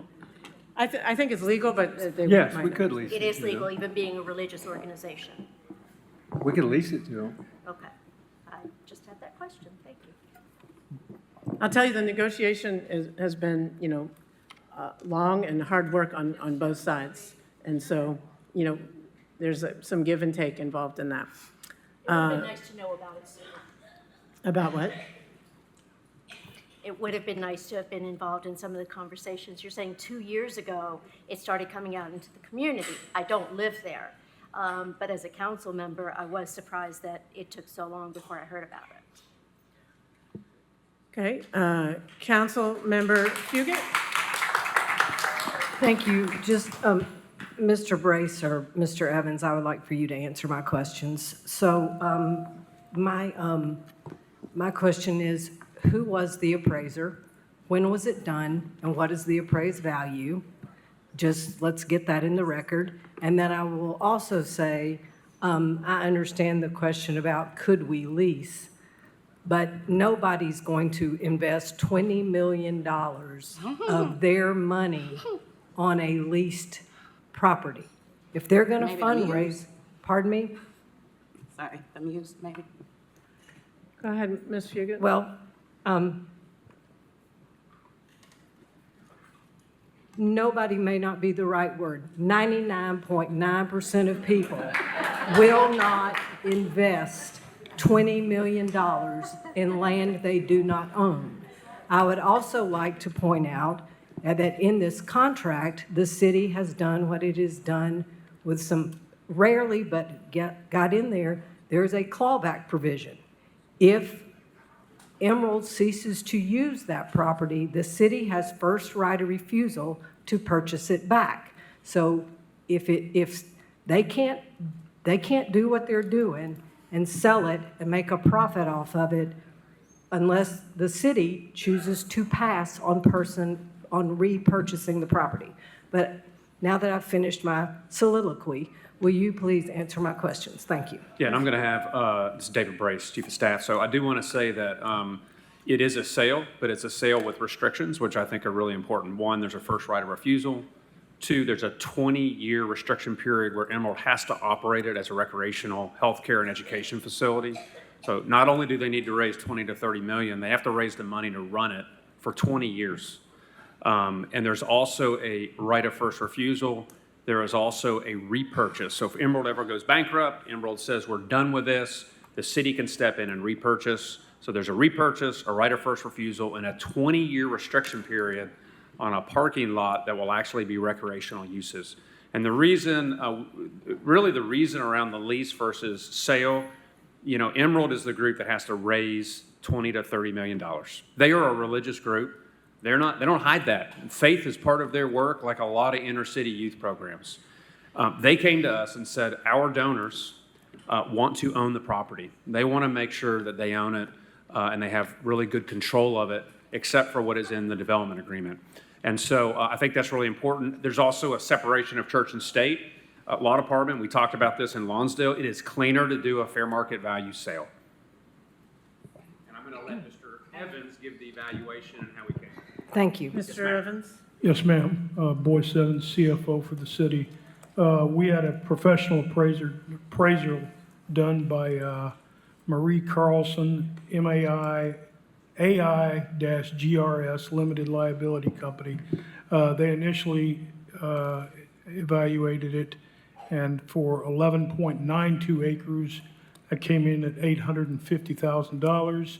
And then we looked at it internally, bumped it up just a little bit, so it was 12.7 acres, come $913K. Thank you. And MAI is a commercial realtor appraiser certified to appraise commercial property. We're not talking a residential appraiser. This is someone who appraises commercial property. I just want people to understand that the MAI designation Yes, ma'am. is required for commercial property. It's not like the kind of appraiser you get for your house. So it's. That is correct. it's- Yes, ma'am. So that meets the qualifications of a fair market value appraisal. Thank you. Thank you. Council Member Parker? Thank you, Mayor. Could you also let us know the date of that appraisal? Give me just 1 second, I'll pull it up. Okay, you can come Ask back ask another at the question. end of my 5 minutes. Thank you. So as soon as the mayor announced it was East Knoxville's time, I have worked to get clarity on the administration's plans, including plans for Chihowie Park. I also attended the 2019 presentation and have been anxious to hear what might move forward following the Chihowie Park and redevelopment plan process. However, at every step, I have received misinformation from the administration. The process has not been transparent and inclusive, and in my opinion, it has veered away from the stated priorities of the community. And I do live in the community. I do live in East Knoxville and was not included in any of these discussions or any of these meetings. It became clear to me as discussions began regarding Chihowie Park that how the community viewed the park was drastically different than how city leaders viewed it. In both my recent conversations with neighbors as well as the feedback captured in that study, 2019 study, residents expressed a desire for a more accessible park with well-funded public amenities that could be enjoyed by all. However, as a new administration and new city council members took power in 2020, public conversations ended and backroom deals began. This is a shameful way to begin East Knoxville's revitalization. Now that the proposal is before me, I have further concerns. I disagree with the city's arguments that the Emerald project aligns with the community's wishes. To engage the community on this topic, it has been reported, or we heard tonight, that Emerald took the lead in engaging over 500 community members. While this effort is applauded, Emerald included leaders on their outreach list who claim to have never been contacted, and the city seems to have left all community outreach surrounding this project to Emerald, even though the project cannot move forward as proposed without selling off our public parkland at Chihowie. The city owes the residents of East Knoxville and all city residents a proper public engagement process to discuss the Emerald proposal, which represents a deviation from the Chihowie Park plan discussed in 2019. I also disagree with the statements that have been made that suggest the Emerald facility will provide opportunities for all children. The accessibility of the facility must be discussed. When I asked Mr. Diggs about the programming at Emerald, particularly their whole child youth development model that has a faith component to it, Mr. Diggs informed me that their faith mission is central to their programming. While Mr. Diggs informed me that kids could opt out of any services, this does not speak to the fact that those children are only given the option to receive faith-based services or opt out. No secular offerings are provided for our non-Christian community members. This stance and opt-out policy does not ensure all of our children will be served at this site and have access to services without discrimination. Some will be left out. We can say all we want that children of all faiths will be welcome there. However, having programming available to them versus having to opt out does not make all children feel included. I disagree with this property being the proper location for this facility. Parkland should be preserved and should serve the residents of our city without regard to their religious beliefs. When parkland is lost, we don't get it back, and to build resilient communities, ample green space must be a part of our planning and thinking for the decades to come. If public land is to be used for this project, the city has hundreds of parcels that could be considered for this development. The city of Knoxville is the largest landowner in Black neighborhoods in Knoxville. To provide amenities for these underserved communities, the city has hundreds of parcels that could be considered and sold at fair market rate. I don't consider it a fair market rate if half of the money used to purchase the property will be reimbursed, essentially. The location at Chihowie Park is being described as an economic anchor for additional development along Chilhowie, but I have not seen evidence of that from the other Emerald complexes. I haven't seen commercial activity increase along Western or Central as you drive to the Lawtondsdale Center. I haven't seen it around the complex, around the campus. The only bright light I see is the Wellness Center. The Wellness Center will be run by Cherokee Health, which is a federally qualified health center. But both this process and the proposal and the use of this park land, I am in disagreement with. Okay. And Mayor, Vice Mayor? just really quickly, Okay. you'd asked about the date. The date of the appraisal was June 18th, 2024, and then we had our team evaluate that appraisal in 2025. So we had our real estate folks, Chip Berry and Mr. Ruberg, evaluate that appraisal. Vice Mayor Smith. Thank you, Mayor. I want to thank Councilwoman McKenzie, first of all, for offering to host that meeting next week. I think we've all heard from a lot of people about this and the importance of this property to the community. And I think I've heard specifically from a number of people in Park Ridge who felt left out of whatever the process was. I know there was a lot of process about knocking on doors, different groups talking to people, but I think that neighborhood feels particularly left out. So I think Tuesday will be a good opportunity for those folks to be involved.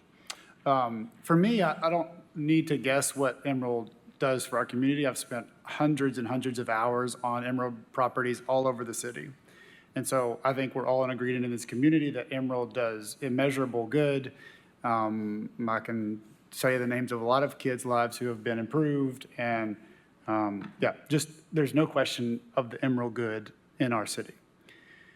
The second thing I would say is spending hundreds and hundreds on almost every Emerald property in this community. Nobody's ever asked me on a random Thursday evening to state my faith or pray before I get on the fields. And I've never been asked if I'm a member or am I allowed or is my kid at an Emerald school. They just say, come play. And I can tell you that structurally, you might say, well, this is unofficial. I can just tell you, almost every afternoon, at least every week for the past 3 years of my life, I've been on some Emerald property, and I can tell you that that's true. So I don't need questions or anybody to tell me what happens on an Emerald property. Play among humans who live nearby in a healthy, safe way. If we're not invested in that, I don't know what we're doing. So I think that is a very important part of this that I have a lived experience with, even though I don't live in that community. So I have heard, I did look up on the city's website and the vision plan, it's still there. So I think one of the questions I have is that vision plan still exists, either for Mayor or Mr. Brace. Is there a grander vision beyond that? Is there more vision that the community needs to hear that this is a part of? I know we're talking about this specific measure. We have a Muse topic next, but there is a vision for this area. And so is that the vision plan or is there more to it? Yes, I think this is part of the vision of overall East Knoxville revitalization and Chilhowie Park in particular. Before you all tonight, whether you choose to postpone or decide tonight, are two items that would help transform Chilhowie Park in particular. One would be adding the Emerald amenities on the current parking lot on the Midway, and the other would be to preserve and restore the Jacob Building and have the Muse Knoxville move into that space. With those movements can continue to work parallel with, we have hydrology studies and we have stormwater infrastructure to figure out how best to utilize that huge surface parking lot. I mean, one of the things I remember hearing loud and clear is that Chilhowie Park is mostly a parking lot. And I'm talking on both the north and south side of Magnolia. But we have been working with the zoo. The zoo's moving forward with some strategic improvements. They have long-term plans subject to the other partners to make Chilhowie Park a place that families and visitors, both local and from around the region, can go and enjoy resources, amenities, supports, cultural activities, athletic activities, 365 days a year. That's the vision for Chilhowie Park. That's what expanding the Muse will allow. That's what having Emerald have their facility there on the Midway would allow. And then that will also be coupled with ongoing improvements to Burlington, where council is moving forward with a new fire station and streetscapes, the Magnolia Corridor Plan. I mean, you all know, I mean, you all have been part of this effort for the last several years. So these are the next steps. What I think is important, just generally, to continue to do, not just next week, but beyond, is just to make sure everybody is well informed of that overall vision, how this piece plays into it, and particularly that adjacent neighborhoods to the park itself and either extended also feel involved in the process. Those are the things I've heard for the past week, and so I just want to pass that along. Thank you. Thank you. Council Member Ryder. Yeah. So I'm glad there's going to be a postponement because I certainly have a lot of questions, and I am also getting a lot of questions from constituents. Having just learned about this project last week, I scrambled to have meetings with the administration, as well as I appreciate Reverend Middlebrook and Mr. Diggs' time, making time for me in very short order last Friday to answer some of my questions. And I want to be clear that though we may not all agree, when I walked in to meet with Reverend Middlebrooks and Mr. Diggs, I said, they immediately wanted to talk to me about the merits of the project. And I said, I'm not here to talk about the merits of your project and your proposal. I am here to talk about the contract. And not to bore everyone, but sometimes I like to get in the weeds of some things that we do, but that is what we are here for. And it takes, in the words of my predecessor, as I got elected, he reminded me, it takes 5 to tango. It takes 5 votes to pass something, and it is our job to do due diligence for the citizens of Knoxville as a whole, not for individuals, myself, or anyone included. And so, you know, I've gotten a lot of questions from constituents. I have constituents that were calling me as I was walking in the door. My apologies to everyone for being late to beer board. I was being asked questions. People who are in favor are asking questions about the whole because there was the strategic plan. I also participated in those meetings. And many of us were up here that are here on council now. We're on council then, and we participated in those meetings, and there were some results. And I think one of my concerns is that there were a very broad survey done there and a lot of really strong results and suggestions made there tonight, some of which we are discussing tonight.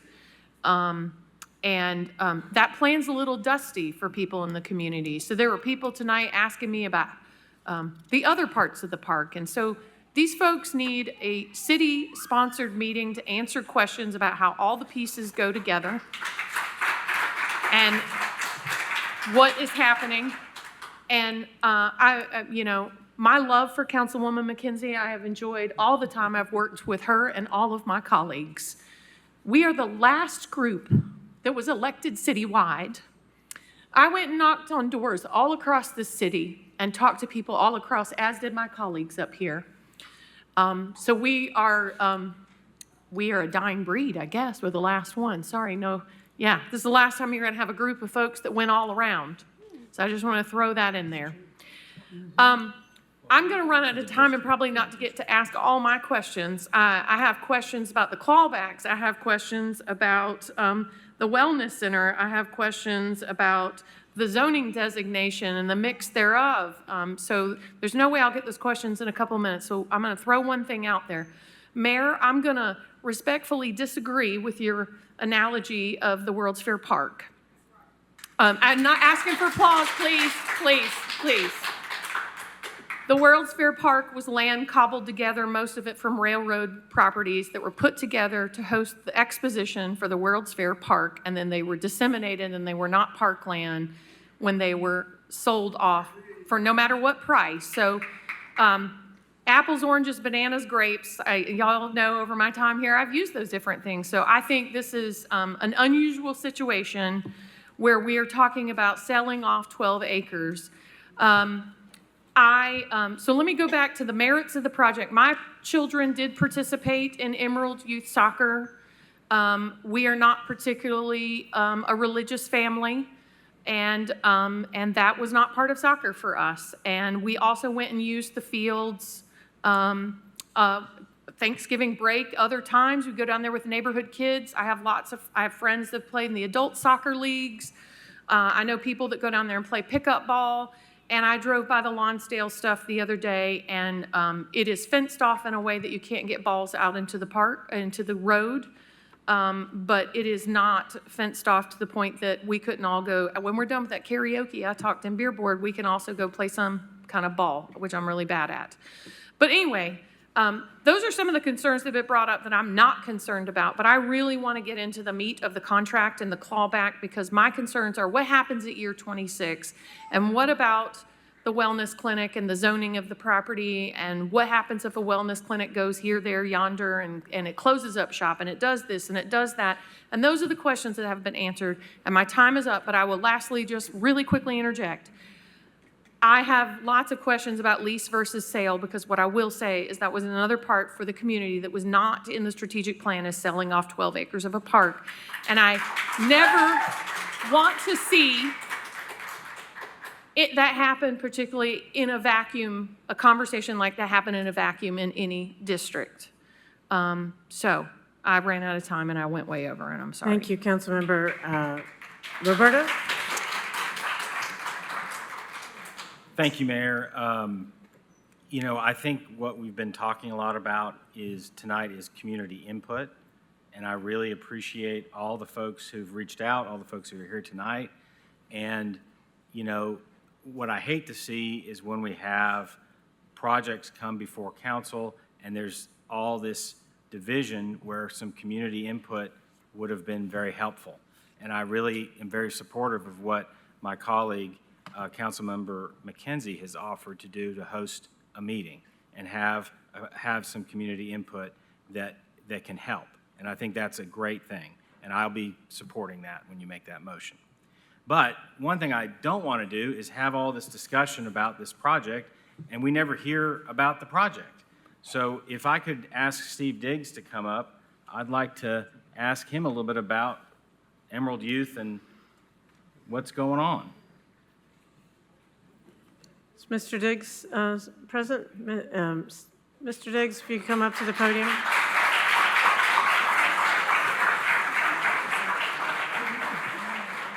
If you could state your name and address for the record, and then respond to Mr. Roberto's question.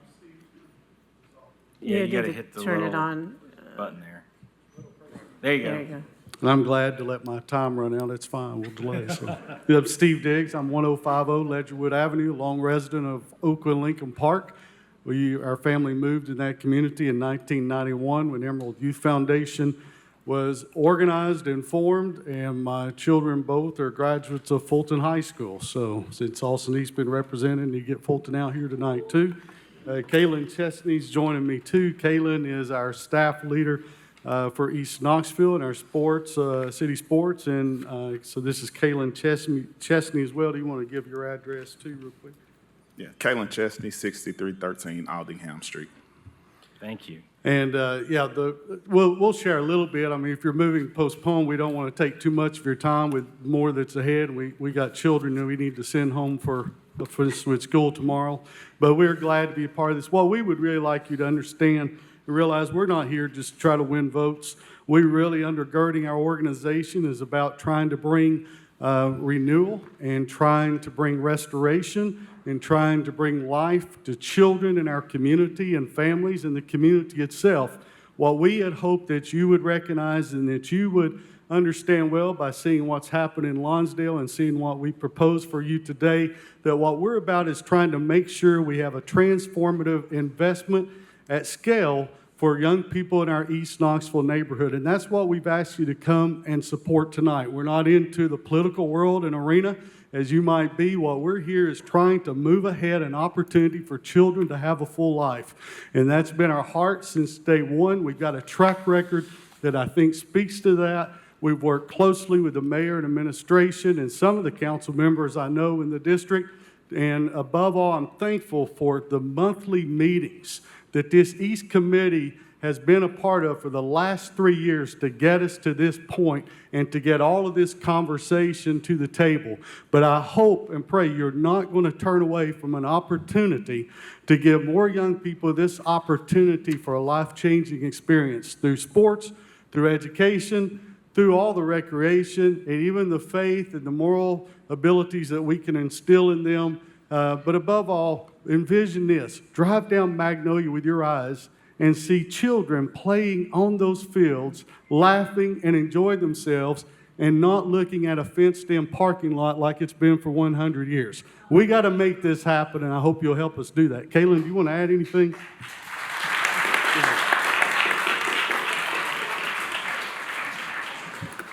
Thank you, Steve. Just want to add that, throughout this process, being somebody that was born and raised in East Knoxville, and like Steve said, when we first started talking about that particular, or where we could do a project like this, my first thought was the Chilhowie Park, the Midway location. Every day after work, I'm spending 99% of my time in the community, working with the youth commissions over there, that's really kind of what brought me to Emerald, because just being fully transparent, they were going to pay somebody to do what I was doing for free every day. And so I thought, why not somebody that was from the community, that spent a lot of time in the community investing, giving back. And so when we started talking about this project, it just, to me, felt like the best location, centrally located for Austin East students and the young people that we serve. And I'm super excited, and I hope you guys will get on board with this as well. And Mayor, I know my time's up, but I had to wait for them to walk over, so if I could just ask one question. Sure. Mr. Diggs,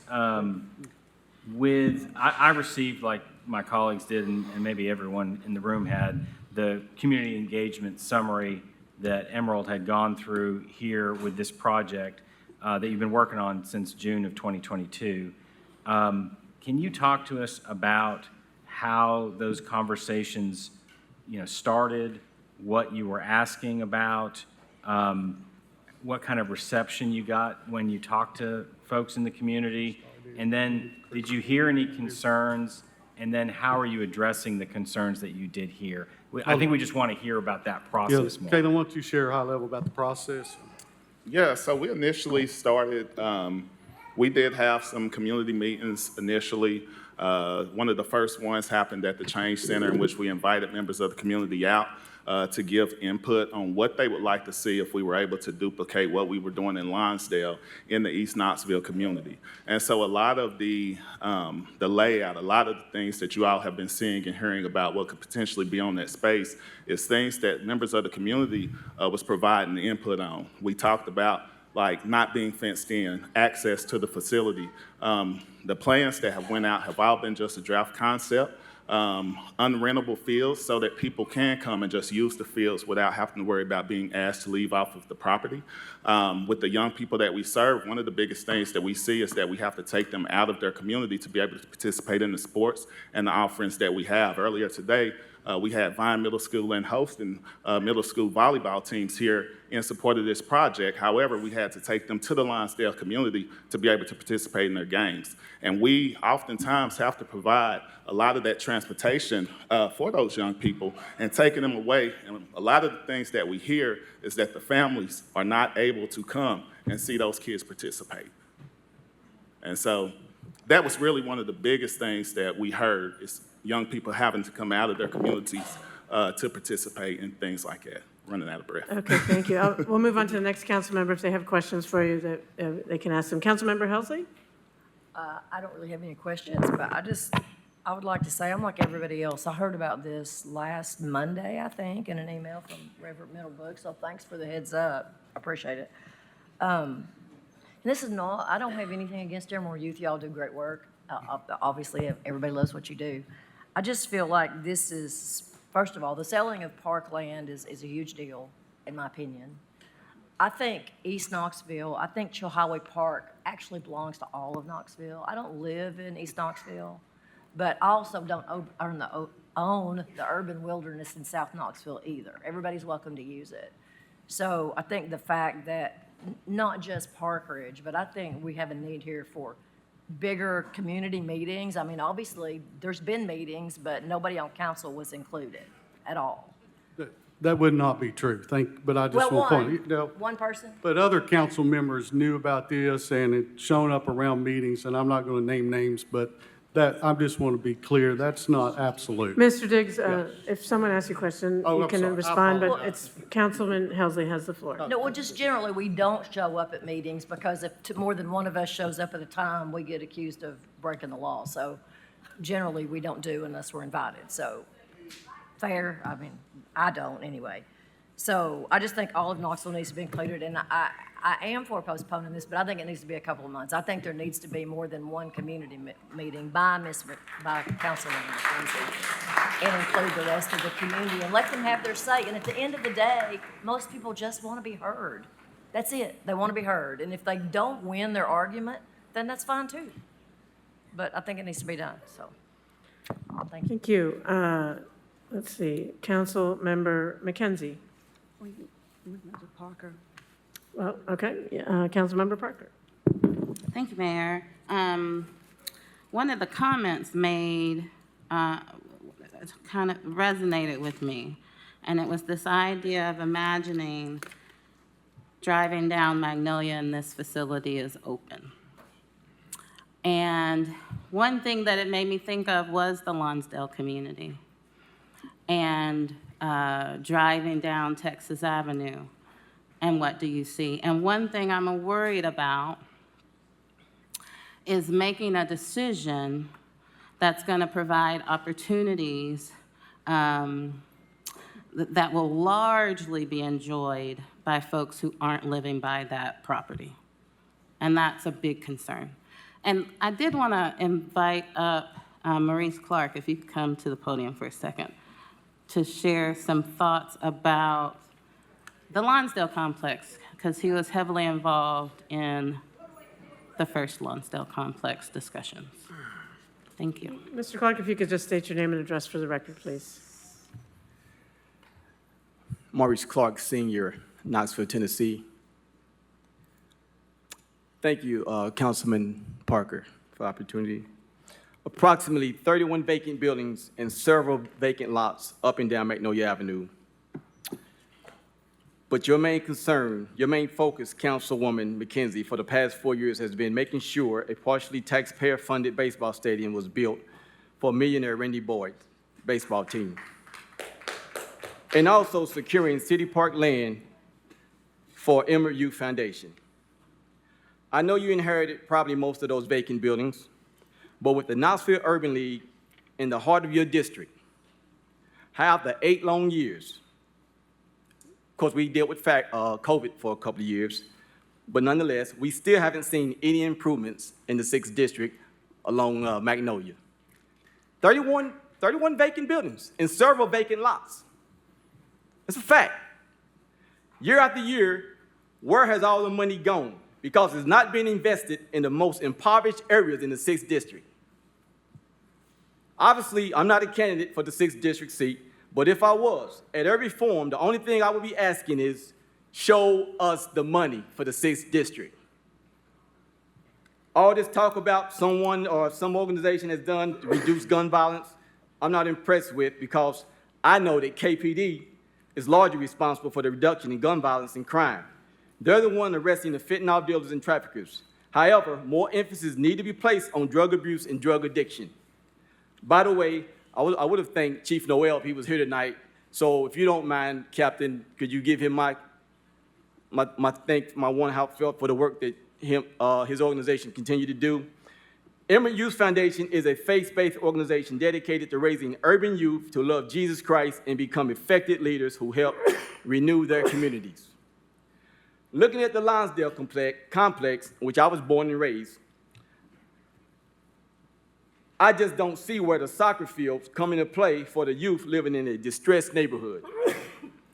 Maybe it's because for years now, I've constantly seen well-to-do white kids come to just about every weekend to partake on those fields, including this past weekend, white kids from outside of the community. Now, even when the white kids are on the fields, like probably tonight, it's the adult Hispanics. Now, I don't have a problem with white kids. I don't have a problem with Hispanics. But how many more soccer fields do Emerald need They have 9 youth soccer fields on 17th Street and Dale Avenue. They have 4 on Texas Avenue in Lonsdale. And I'm sure access to several other soccer fields throughout the city. But let's go back to Emerald being a faith-based organization. I'm a Christian. I have no problem with that, with Emerald being faith-based. What I do have a problem with, Mayor Kincaid and Councilwoman McKenzie, is how you don't have that same base energy for the men, women, and children who travel through our city via Greyhound bus, only to be left out in the heat, rain, cold for hours, sometimes up to 24 hours, while waiting on the connecting bus. Been going on for years, far too long. Never mind a Knoxville resident who decides to travel by Greyhound out of Knoxville. I've been employed with Knoxville Urban Transit for 16 and a half years, Mr. Rosenberg. And there's no reason those human beings shouldn't be Mr. able Clark, to. if you could wrap things up, your time is up. Okay, thank you. I'm sorry, I apologize. I'm getting there. There's no reason those human beings should not be able to use the facility at the Knoxville Transit Station, if nothing for just doing normal working hours. Even if Greyhound don't want to pay, I mean, what would they be paying for? Dropping off and picking up? Thank you, Mr. Clark. Stop putting profit over people. Stop Thank putting you. profit Please. over people. Thank you. Councilmember McKenzie. Thank you. Point of clarification, infrastructure at Lonsdale is different from infrastructure on Magnolia. So the opportunities for additional investment there is different if you go down Texas Avenue versus Magnolia. Mr. Clark, I think you were a candidate for city council at one point as well. So I know that you've had an opportunity to visit across the district, however, but not across the city per se. And a correction, the stadium was not for Randy Boyd, it's for the community and for this city. Let's be very clear about that. And our community has had the opportunity to be able to utilize that facility for various reasons, as they will continue to do. The reduction in violence, while KPD has had a role in that, this has been a community effort, a concerted community effort of all of us working together, and especially those who are living in those areas that are highly crime areas that we've seen and in gun violence. I'd like to ask Mr. Troy Whiteside to come down to the podium, as I received an email from you, Mr. Whiteside, earlier today that spoke to investment on Magnolia, or I can yeah, or I can read your email. I'm Troy Whiteside, 2108 River Sound. I think what Emerald is doing is great. I think what Gwen is doing and the mayor is doing is terrible. I had a company want to invest $10 million in East Knoxville. We couldn't get a response from the mayor. I've been in this city all my life. And you know what? We got the receipts. But 2 days later, we commend the police officer, my wife do, 5 seconds, the mayor responds. So I know what you guys got for East Knoxville. This is a good project. You guys not good for it. Well, let's be clear. You did not contact me about your $10 million project, but I wish that you had, and we could have had a conversation. I think a representative of yours did contact me about a proposition for Greyhound. Well, okay, you got that as well. We had a letter of intent for Greyhound. You didn't want that. The email that went to the mayor, I'm sure the first call she made was to you. Who is Troy Whiteside, trying to sit down with this group of people that's trying to meet with us about something beneficial to East Knoxville. And here's what I challenge the mayor to do. Pull the email up and read it at the next council and let these people know. That's what you should do. Okay. She got the email. Okay, thank you for your input. So at this particular point, Mayor, I would like to move to postpone this agenda item for 2 weeks. Second. Okay, motion's been made to postpone for 2 weeks. It's been made and seconded. Councilmember Thomas, did you want to speak to that motion to postpone? Or Yes, and Sure. generally as well, although it will be focused on the motion to postpone. I've got a lot of input in the last 2 or 3 days, and a lot of it since I've talked to some people one-on-one. The main thread that's running through those emails, the main one, is the lack of knowledge and public opportunity to speak, and confusion about what's happening or what's not happening. And I do think we should pause this. To rush a vote is just going to leave people angry and frustrated, and it doesn't have to be that way. And so a 2-week or one meeting, or I'm saying as long as many meetings as it takes and as much public participation it takes so that people can expend their energy and their ideas. I haven't seen a project yet that wasn't better because of public input. And regardless of how the outcome of a project comes out, it's always better among the community in kind of more humane terms. People are less frustrated.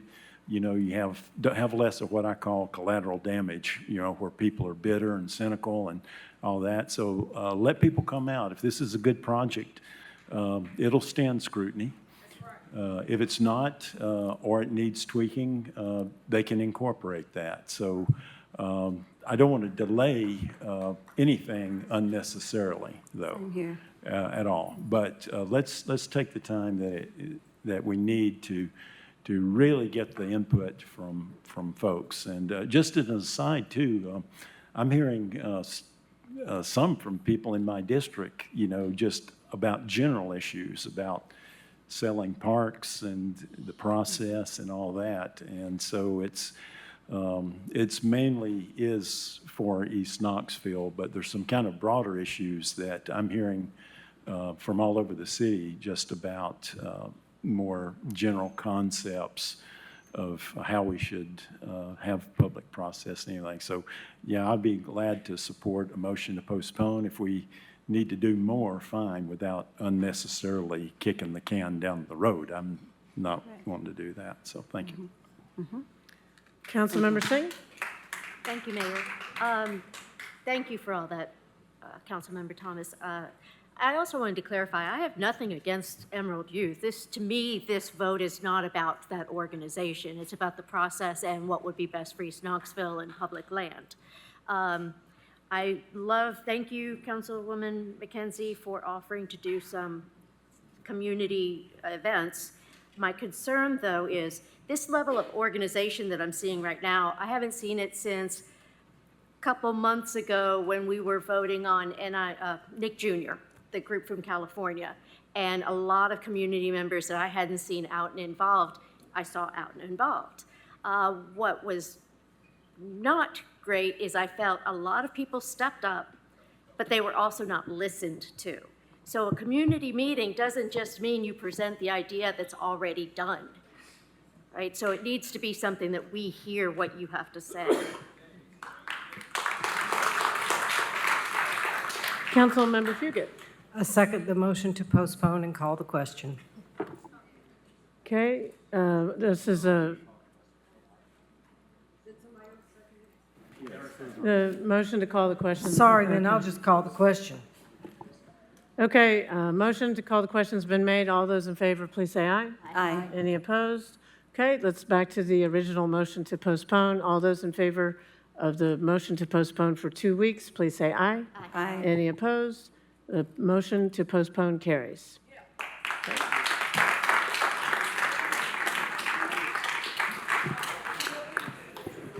11AC is a resolution authorizing the mayor to execute an agreement with the Muse Knoxville to lease property located at 3301 East Magnolia Avenue in order to operate a science and discovery museum for the children and families of this community and the region. For those audience members who are leaving, if you could just save your conversations so you are outside the room, so we have more business to conduct. Thank you so much. Move to approve. Second. Motion made to approve and seconded. Councilmember Fugit? Or, no. Okay. Councilmember Singh. Thank you, Mayor. I just wanted to say that I am on the Muse board. I do not get compensated for that, so I do plan on participating in the conversation and voting. Okay. Councilmember Fugit. Thank you. I was just going to say. I'm sorry. We have speakers. Okay. Sorry. Then I will wait. We have 3 people signed up to speak in favor of this. First is Darius Upton. Mr. Upton, if you could come to the podium. The podium does elevate some if it's not high enough for you. If you could start by stating your name and address for the record. Oh, no, it has yeah, I guess that's as high as it goes. My name is Darius Upton. I live at 3921 Boyd Walters Lane. So first of all, let me say good evening. This hour gets a little late, but thank you all for your indulgence this evening. Mayor, City Council, thank you all for so much for listening to us and engaging with the Muse. I could tell you so much about the Muse and the things that happened there. It's a pleasure to be the board chair of such a wonderful organization and serve alongside my fellow board members who work diligently to make sure that this place serves all our children the best way that we can. It is amazing to watch our president and CEO, Allison Comer, and that wonderful staff over there, all those folks wearing these badges, work so hard on a daily basis to pour into every young person that comes into the Muse and see the families that come not just from Knoxville, but from East Tennessee. It's really an amazing place, kind of tucked away in the corner, but a lot can happen in a small space. I could tell you about all the visitors that come from all over the states, all over this country, through the Muse. But what I can say really doesn't count because it's the actions. It's the people that we work for. And I think you heard from some of the people that we work for, some of the packets that you received from some of our young people when we asked them, what would you like to see from a Muse if it were bigger? What would you like to dream about? And they did. They dreamed, just like they do every day when they come into the Muse. They dreamed. And you've seen that. You've seen the crayon drawings of dinosaurs and stethoscopes and rocket ships. Because kids' dreams don't know limits. And when they're in the Muse, there's no limits. There's no limits to what they can do. There's no limits to what they can be. And what we're asking tonight is a yes vote from you all to allow us to dream a little bit bigger with our kids. How many times do you get organizations that want to work more? Not often. But this team wants to work harder than what they're working now. The kids dreamed. The staff dreamed. The staff told the board, and then the board dreamed. And then we talked to some folks who were really interested in what we were doing and took note. And our community dreamed with us, and they still dream with us. The embrace that Burlington and East Knoxville has given the Muse and continues to give the Muse, I don't think I've seen that anywhere. The donors and those that have given us gifts, they've dreamed, and they dream with us. And what we're asking from you is to dream. Dream with our kids. Help them understand that those dreams can actually be real. Pour into them the way that we all know that you want to. Walk alongside us. Walk alongside the Muse. But more importantly, walk alongside these young people because they are our next generation. They're us. The better we do for them, the better we do for all of us. We appreciate your yes vote tonight. Thank you. Next person signed up to speak in favor of this item is Brent Waugh. Mr. Waugh? You can start by saying your name and address for the record. How's it going? My name is Brent Waugh, and I live at 830 Deary Street, Knoxville, 37917. I also want to point out that it is my birthday today, so if you want to sing later, you can. I'm honored to be here tonight, both as a parent of 2 engaged children and as a deeply invested member in our Knoxville community. I'm going to start by a personal story about the Muse This personal story told a lot better when my daughter was going to be standing beside me, but it's past her bedtime now, and it's getting close to my bedtime as well. I'll never forget the first time that I took Willow, who's 6 years old, to the Muse. It was a cold day in December. If you guys have been there before, the exhibit hall was packed, which is sort of a theme of what I'm going to talk about. It was hot, but Willow had a blast. After checking out the amazing airways and the illumination station, Willow and I made our way to the art area, and we proceeded to spend multiple hours in the corner of the Muse while she made her masterpiece. It was cardboard, ribbon, you can imagine. And if Willow asks or you see her out in public, we still have that art piece. It didn't get thrown away, I promise. So I might have left the Muse tired that day, but Willow left the space energized. Since that first visit, the Wall family has had several Muse experiences. We've read countless stories in the book nook. We've learned about healthy eating and practiced grocery shopping. And we've visited outer space. The list of amazing Wall family learning experiences the Muse goes on. Willow, who again was going to be beside me today, had her 4th birthday party at her favorite place. You guessed it, the Muse. She also served on the Muse Student Advisory Board. They just talked about as the kids envisioned the space. Willow was one of those kids.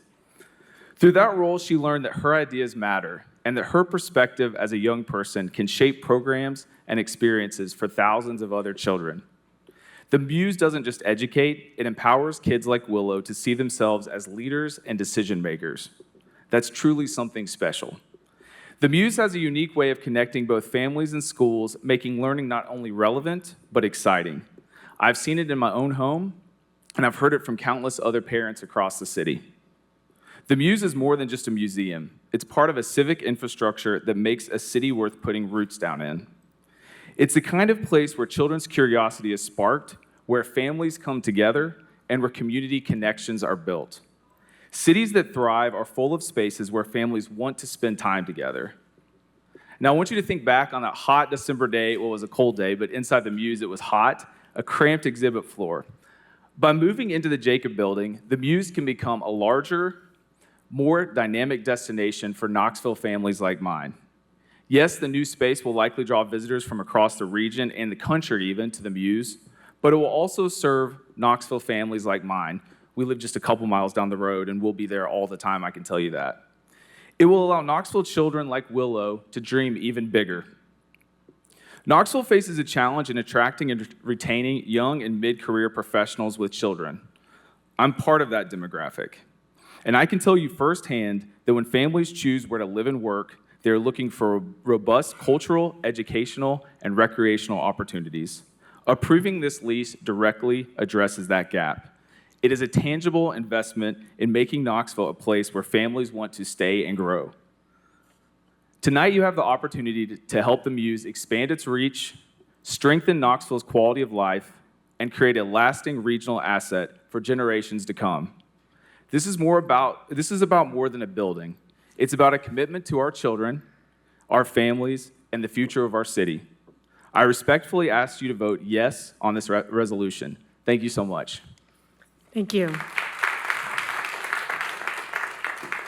The third and final speaker signed up for this is Aya Ajel. Miss Ajel, are you here? Oh, there's, okay. Sorry if I mispronounced your name. Good to see you. If you could start by stating your name and address for the record, and you'll have up to 5 minutes to address council. And go ahead and put, yeah. I'm Aya Gal, and I live in 37919.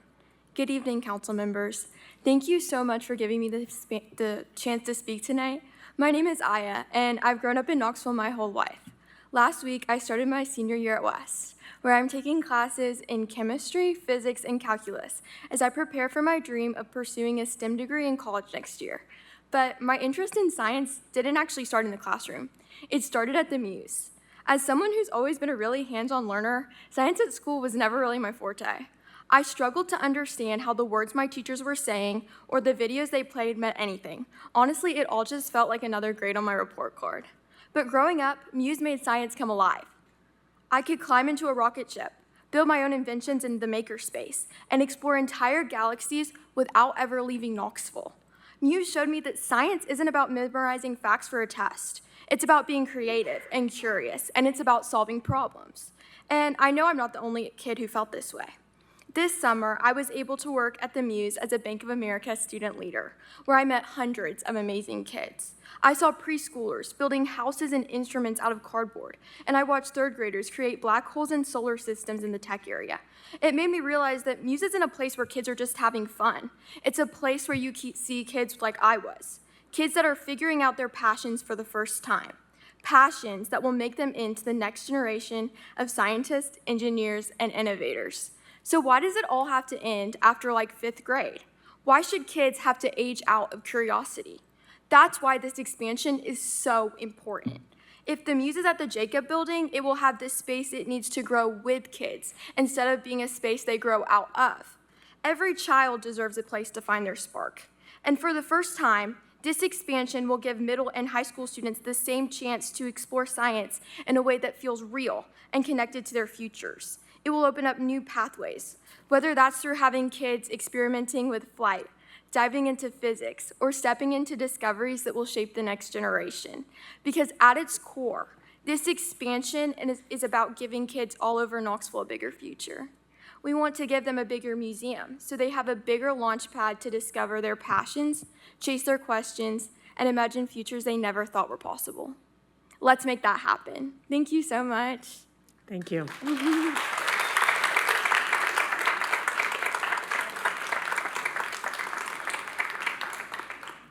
Councilmember, that concludes the public speakers signed up for this. Councilmember Fugit. Thank you, Mayor. I just want to say, I think this is a perfect example of taking good and making it a lot better. Because a project that we thought would happen was not going to happen. And at the time, the Science Museum was thought about happening on the safety complex lot. The question was, well, what's that going to do to the Muse? How's that going to impact the Muse? Well, when that project didn't look like it was going to come to fruition, this is a perfect marriage of the philanthropic resources that were going to help make that project work and expand into a well-loved community asset that needed capital and resources to grow to meet what the community had said it wanted, and the community being Knoxville, Knox County, the region, because we are the regional hub. Knoxville is the regional hub for the counties around us. So I applaud the creativity of taking what we thought was possible but not possible, adding it to what people wanted and are making that possible into a program that will reach all young people. Much like the young lady who spoke, I thought I was good in school, but I learned for the grades. And the concept of science, all that kind of stuff, that's not the way my brain worked. I wish I'd had a Muse. I really do think that that helps young people, because not everybody is a visual learner. Not everybody's an auditory learner. And so this is a great way just to do what's fun and find out it's actually science. And I think that is a tremendous gift that helps us create the next generation of people that we're going to need to fuel the economy that we're hoping to build in Knoxville with the National Lab down the road and TVA here and all the science that is in our region. We have to have a workforce that's ready for those high-paying, good jobs that create the ability to live a great life and not have to move for the young people that grow up here. So I applaud how this is making a lot of things better that were good alone, but could make this so much better and richer for the community. So I'm not on the board of the Muse. This is not a paid advertisement, but I fully intend to support this. Thank you. Thank you. Councilmember Parker. Thank you, Mayor. Like many in the community, I first learned about this project from the media coverage of the recent press event. I heard rumors of Clayton potentially moving to Chilhowee, but not the full proposal that included the Muse. I remained unaware of the details of the project until it appeared on our agenda for tonight, and I was able to speak with the director of the Muse, Allison Comer, on Monday. Again, despite my efforts to stay on top of the city's plans for Chilhowee. After speaking with Allison, I felt better about the position that the Muse was in. The sections of the lease agreement that require a $50 million plan for the facility within 18 months of signing this agreement seemed like setting the Muse up for failure and our community for disappointment. However, I have a better sense of the financing that's available to them, and this is no longer a concern. My concerns that remain involve the process that has been followed to develop this lease agreement, the lack of care the city has shown the other users of the Jacob Building, and the long legacy in our city of public resources being underfunded so severely that they're eventually turned into private ventures with income-producing goals. When I first got involved in politics in Knoxville, I learned from my elders about how urban renewal impacted them, including the development that followed the destruction. I learned that when the Civic Coliseum was built, promises were made to the community that were initially honored. The Coliseum provided free community space for events and community meetings, and the community began to feel some ownership over it. However, those policies changed, and the focus of the Coliseum shifted to primarily tourism-related activities. Urban renewal pushed the Black community east. Black residents moving into East Knoxville pushed the white and affluent Park City residents to Farragut. On the east side, the Black community had Chilhowee Park, which was once a space that limited when Black folks were allowed on the premises. But by the time I was growing up in Knoxville in the 1980s and 90s, it was the place where we could see and be, with a large concentration of Black folks and Black culture. I remember when the fair was more permanent presence at Chilhowee, and listening to Dr. Booker speak about when the fair was a summer-long option for residents of Knoxville and the surrounding counties. Going to East Knoxville in the summer, because I grew up in South Knoxville, was an opportunity to see Black excellence. Every park was full of people hanging out and using the basketball courts or baseball fields. My cousin and I played softball, and we could go to the fields and play a game without all the difficulties that folks are experiencing today. Sorry, I lost my place. We were under-resourced, but we made magic with what little we had. The streets were lined with vendors who set up to sell the latest hip-hop clothing or hot dogs or fish fry or cassette tapes, then CDs, then the pirated movies on DVD. Then policies and practices changed that made these activities impossible. When I spoke with the director of the Muse, I expressed my deep disappointment that such a beloved institution was now being brought into the torrid history of Black dispossession of public spaces in Knoxville, and also would be attached to the legacy of the fair being lost in the city of Knoxville. While I feel reassured by the current director's commitment to keeping the Jacob Building accessible to the community, as we all know, leadership changes and priorities change. Without creating an obligation through the lease agreement, I worry that the Jacob Building will only be accessible to the more connected parts of our community. In addition, the 2019 Chilhowee Park Plan calls for the creation of a new exhibit hall before another use is considered for the Jacob Building. The plan recognizes the importance of the Jacob Building to the other users of the building within our community. Considering that the Muse has 18 months to develop a plan and 3 years to renovate, and that the city's own plan recognizes or recommends identifying new exhibition space to replace the Jacob Building, I believe this agreement is premature.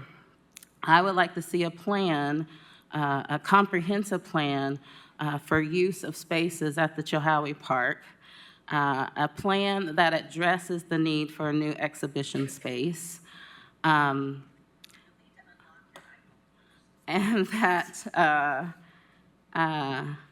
that we are communicating with the community and all users of the park and the Jacob Building before a multi-year lease is granted. Councilman Roberto. Thank you, Mayor. You know, I'd hate to have us vote on this without hearing from the Muse, so Can Allison Comer come up?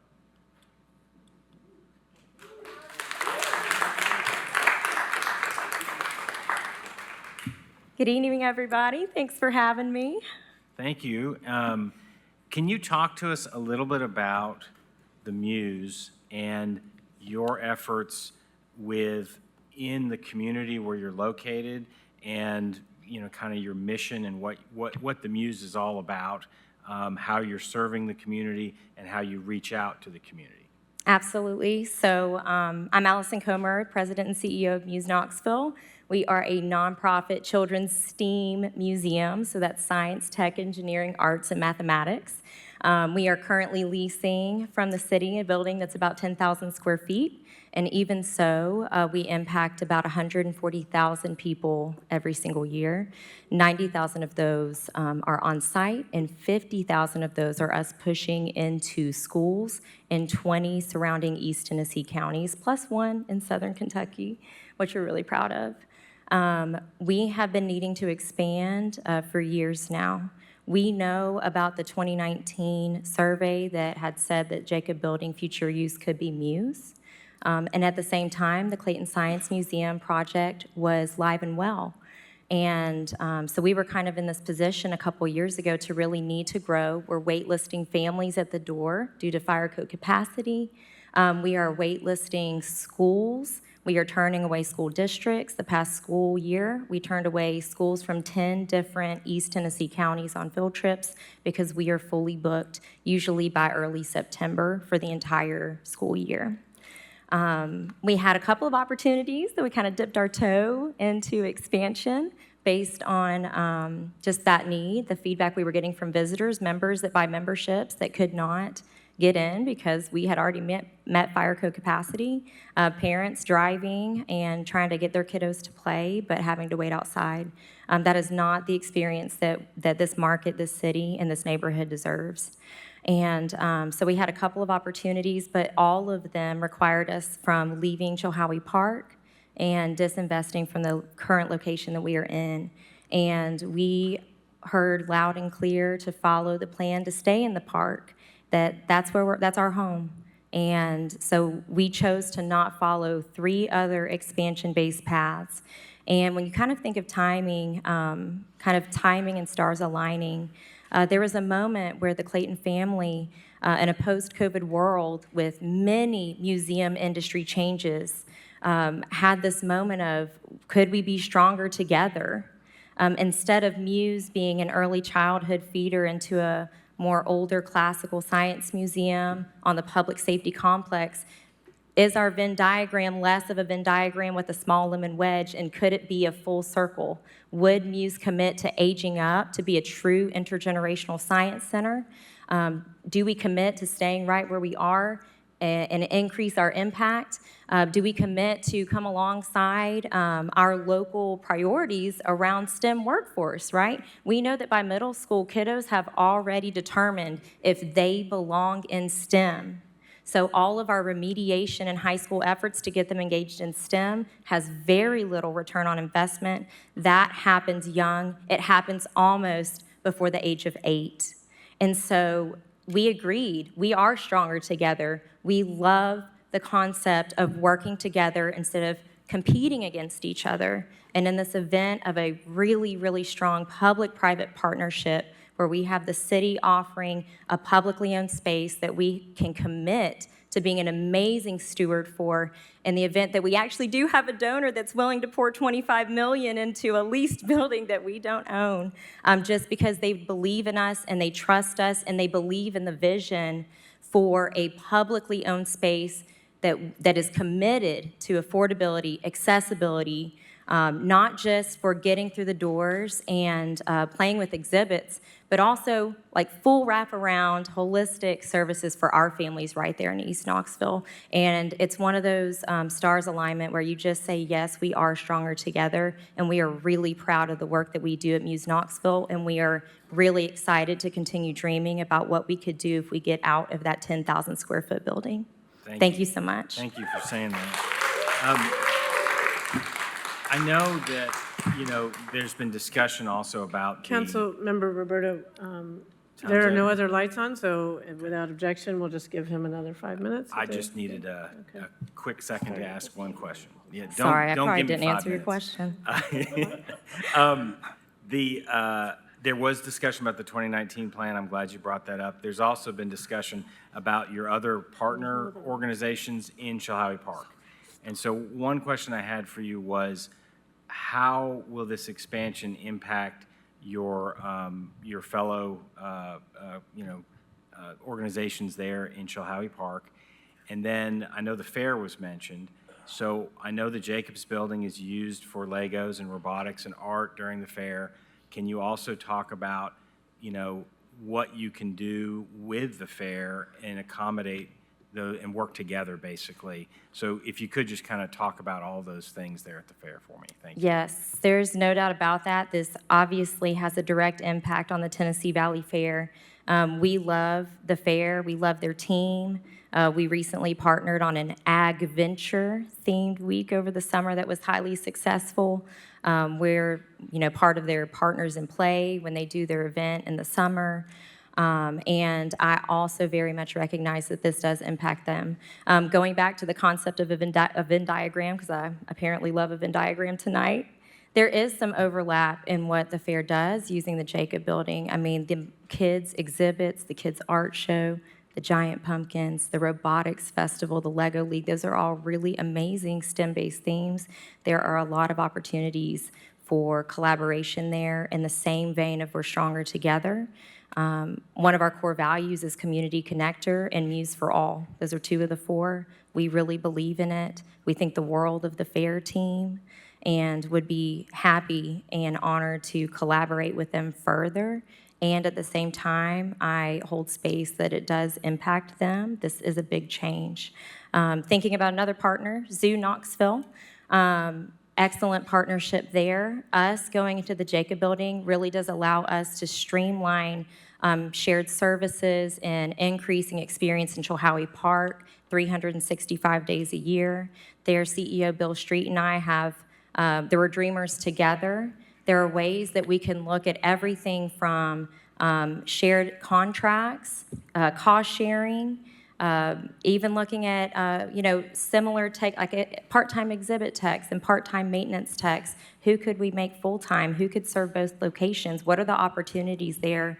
So same thing there, community connector. We do believe we're stronger together as long as we are all at the table dreaming.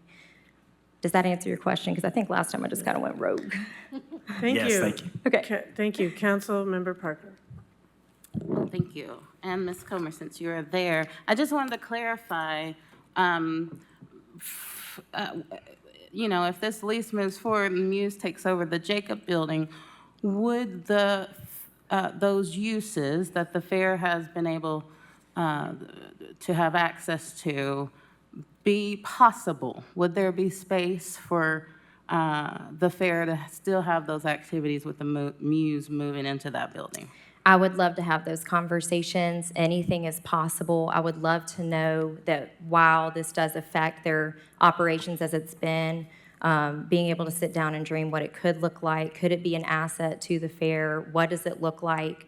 And really get into it. There's pretty much not a nonprofit partner that we don't have in the city where we find common ground.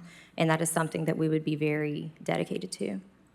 And for me, it seems like that conversation would have taken place before now.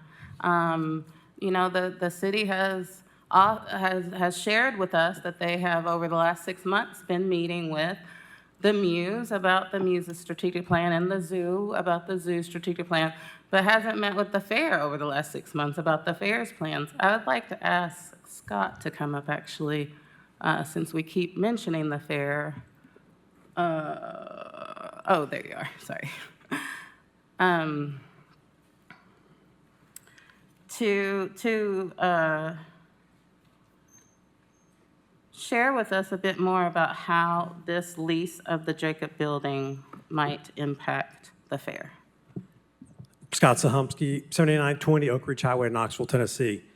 That will have a significant impact. And I've been before you all, I don't know how many times in the last year. But again, it's just a slicing off of the fairgrounds. Is that what I'm seeing?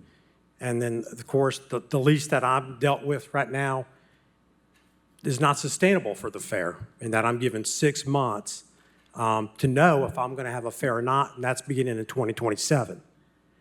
So how do you expect an organization that's been at Chilby Park for 105 years, we draw 150,000 plus people to the fair every year, from not only Knoxville, Knox County, East Tennessee, throughout the state, outside of the states. Takes us 12 months to plan the fair. I've been involved in no conversations with the Muse or the zoo. I just learned about the Muse announcements, and congratulations to Allison. You know, I've served on the East Knoxville Business Association with her and some of her board members. I didn't hear anything about that announcement until about a week before. And that was after I found out somehow and talked to Allison, that was confirmed. So again, you know, just like we talked about in the previous issue, where's the transparency? Where's the community involvement? Why are one organization getting left out, others are included? So yeah, losing the Jacob Building, you know, we house 4-H kids. We service the kids too. FFA, we're agriculture, you know, we're not STEAM, but you know what? Agriculture is something that you partake in every day, right? And there's a lot of great jobs, careers that are involved in ag. That's our opportunity to explore that too. So yeah, I would love to see that partnership. I would love for the city council, for you all to go back and take a look at that lease that you all gave me. That really can make no sense as far as what I can do beyond 2027. Any questions? I have one, but I may be out of turn. Well, Councilmember Parker, you still have another minute and 20 seconds. I appreciate that. I'll turn it over to my colleague. Okay, we'll start the clock back.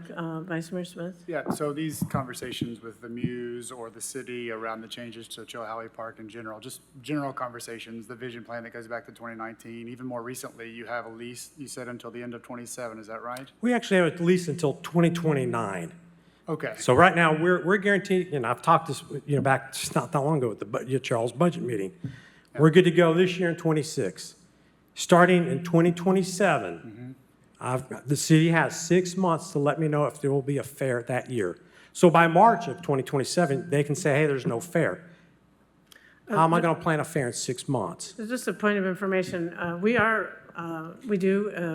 glad to have hosted the fair these many years. We have asked the fair leadership for a strategic plan, just like the Muse and Zoo Knoxville have provided, and just looking forward to seeing that plan when you provide that. Well, I think it goes beyond that, Mayor. I think it's got to be a strategic plan. Again, where's yours? What's your vision for the entire park? Yeah, sorry. That will include all question. three. Yeah, another question, sorry. There's a 2019 plan. Are you part of that? No, if you go back and look at that, the first thing it says, the fair's got to go. Okay, I'll go look and see if that's Yep. the first thing it says. Sure enough. The last thing I'll ask you is, have you proposed how you could operate within the Chilhowie Park, given the current parameters that you foresee? The ones I just learned last week? As far as not having the Jacob Building, is that what you're asking me? Yes. No, I haven't had time to even go back You through. haven't considered losing the Jacobs No, Building? again, you know, I know on some of the quotes that I've seen in the papers as far as from the administration, we could be included in 2027 at the park, but maybe not be able to use the building. So again, I haven't had any conversations, would like to have conversations again with you all, the city, the administration, with the Muse, with the zoo, rather than being left out, I'd like to be included. Okay. That's it for me. Councilmember Singh. Thank you, Mayor. I'm not sure if this is for Mr. Brace or for you or for kind of everybody. When did the conversations about the fair, because we used to vote on a 5-year lease for them. And then That's correct. Right, a couple years Yes. ago, we changed that, or that was changed when it came before us. When did those conversations start about changing it from 6 months or whatever to 5 years? So one of the versa. challenges, because I was here with Mayor O'Hara, when we did the 2018-2019 strategic plan, there was a lot of discussion. I've met with Scott multiple times, and the message has been, you're welcome at the park, but there is a drastic need for infrastructure improvements, investment, and what the community wants is year-round activity. But you're welcome, but there's going to be a lot of change.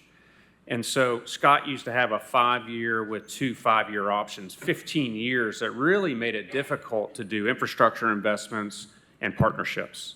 So we went to a shorter time schedule of a 3-year agreement with a 3-year option at the end of that. So the Muse agreement honors everything through this fair and next fair. The agreement also was very innovative, right? The Midway project, we met with Scott and the fair leadership. It took a long time. We had multiple meetings. We found an alternative location for the carnival workers in the laydown yard, which had always stayed on the Midway. We found and we offered up, and we actually are in the agreement, should they need to use the fire training center for that month, they have it, and we pay for the security. And so I think we're open to finding solutions. But what we can't have is that this is the way it is forever, and if it's not this way, we can't have the fair. We've always been open. The Homer Hilton needs to be renovated. We're going to need to do something with the stormwater because of the flooding. Change is coming, and so we've asked for a strategic plan from the fair for at least since 2019. Please give us your vision for the fair. Tell us how you can do it, because it is going to change. So. Okay, so that, did you say in '22 it was switched to the? So we had a 3-year agreement. Last year was the first year. This fair in September will be the second year, and there is one more fair on this agreement. If we renew, it's actually 3 more after that. So if this agreement goes through with the Muse, they would do this fair and they would do next year's fair, and we would have to then work with the fair on a solution. And there are solutions. Could we rent a tent? Could we use the building the Muse is in now to host these exhibits? Could some of the exhibits be in the Muse building? But there's got to be a willingness to innovate and to work with folks on those innovations. So here's a question. I'm trying to figure out the timeline on things. So in '22, we're changing the lease for the fair. And in '23, we're talking to Emerald Youth about moving them in. And then 6 months ago, we started talking about the Muse moving into the Jacobs building. I don't want it to seem like one group is pushing another group out. These are all different things happening, but it sounds like it started with the administration kind of trying to confine the fair and limit its space and presence. I think that a more accurate characterization is that we are responding to what that Chilhowie Park strategic plan said, and also that we don't want a 10-day event that has a long history there to be the priority over institutions like the zoo and now Muse Knoxville that are programming and providing services year-round. That doesn't mean they can't have a place, but we don't want the tail to wag the dog. If we're talking about the strategic plan, the Emerald Youth Project was not in the strategic plan, so we can't say we like it sometimes and not other times. Let me say this, though. The vision plan called for additional uses, okay? Envisioning documents, just like the South Waterfront document, that visioning document hasn't changed. It called for uses, but the pictures in the vision plan aren't what are developed, okay? The vision plan calls for specific uses. So that strategic plan was visioning, and then, but just like the South Waterfront, just like the Cumberland plan, the renderings in the vision plan aren't what get built. Look at what was on, what it shows on the Bill Baxter property, Holston. You know, like, I don't think that's ever going to get built, but the uses in that space are what the strategic plan called for. I would say that we are 100%, I've said this to Scott on the board 1,000 times, we love the fair, we want you here, but things are changing and we need to make investments. I also think, just for council, putting together a $50 million investment, those deals with private money, it's not linear. It's not like, oh, wow, let's do this tomorrow and we'll bring it to the community. Those things sometimes happen, and it happened very quickly, and that's difficult, but it's not taxpayer money. Some of this is private money, so there's always a give and take with that, and I think the idea of the Muse being at Chilhowie Park was a vision a long time ago.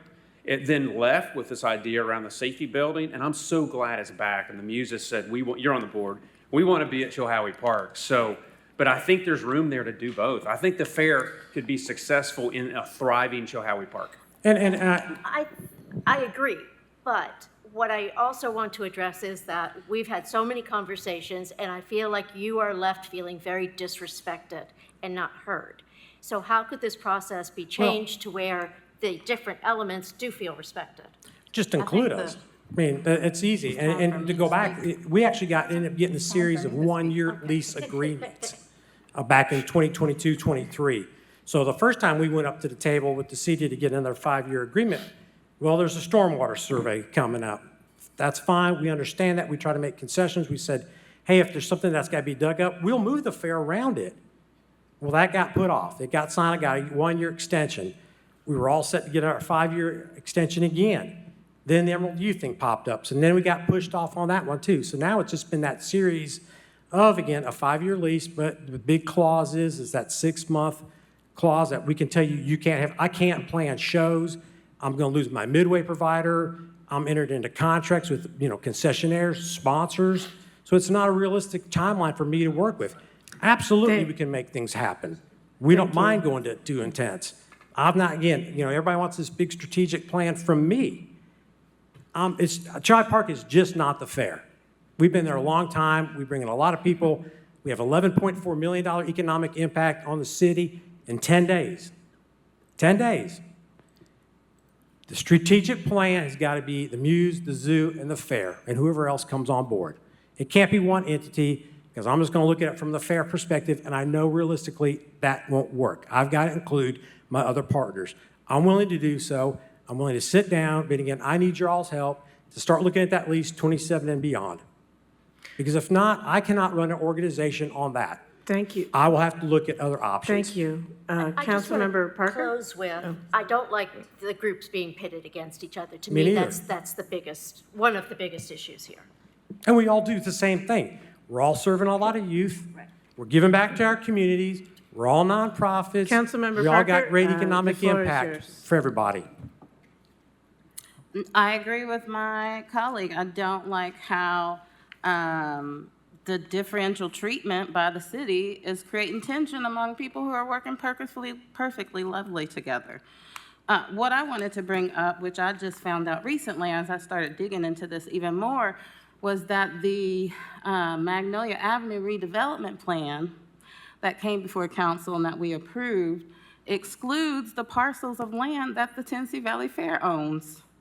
That makes no sense if we're trying to work with the partners on site to redevelop the property.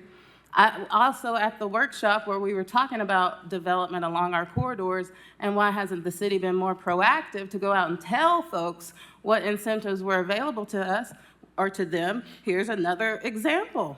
They should have been a part of the redevelopment plan, and it is on the city to take those proactive steps to let leaders in our community, valuable community amenities that we want to see stick around, what the options are for them, what incentives might be available, what resources to help them redevelop a property if that's what we're pushing for. So the fact that, and it's just, I mean, the whole Chilhowee Park is included in that redevelopment plan. It skips over the fair's property and then captures another parcel of Chilhowee Park. It is so intentional. And also, the fair owns property down along Magnolia. It includes the entire Chilhowee Park footprint and leaves out the couple of parcels down on Chilhowee that the fair owns. I mean, you can't say that the city's treatment of the fair is not intentional. I do not believe a word that you say. And I will continue using my 3 minutes if you think you're going to talk without me calling on you. I meet with David Brace monthly. And every month, it's lies, disinformation, every single month. When I ask the hard questions, all of a sudden, you need to end the call.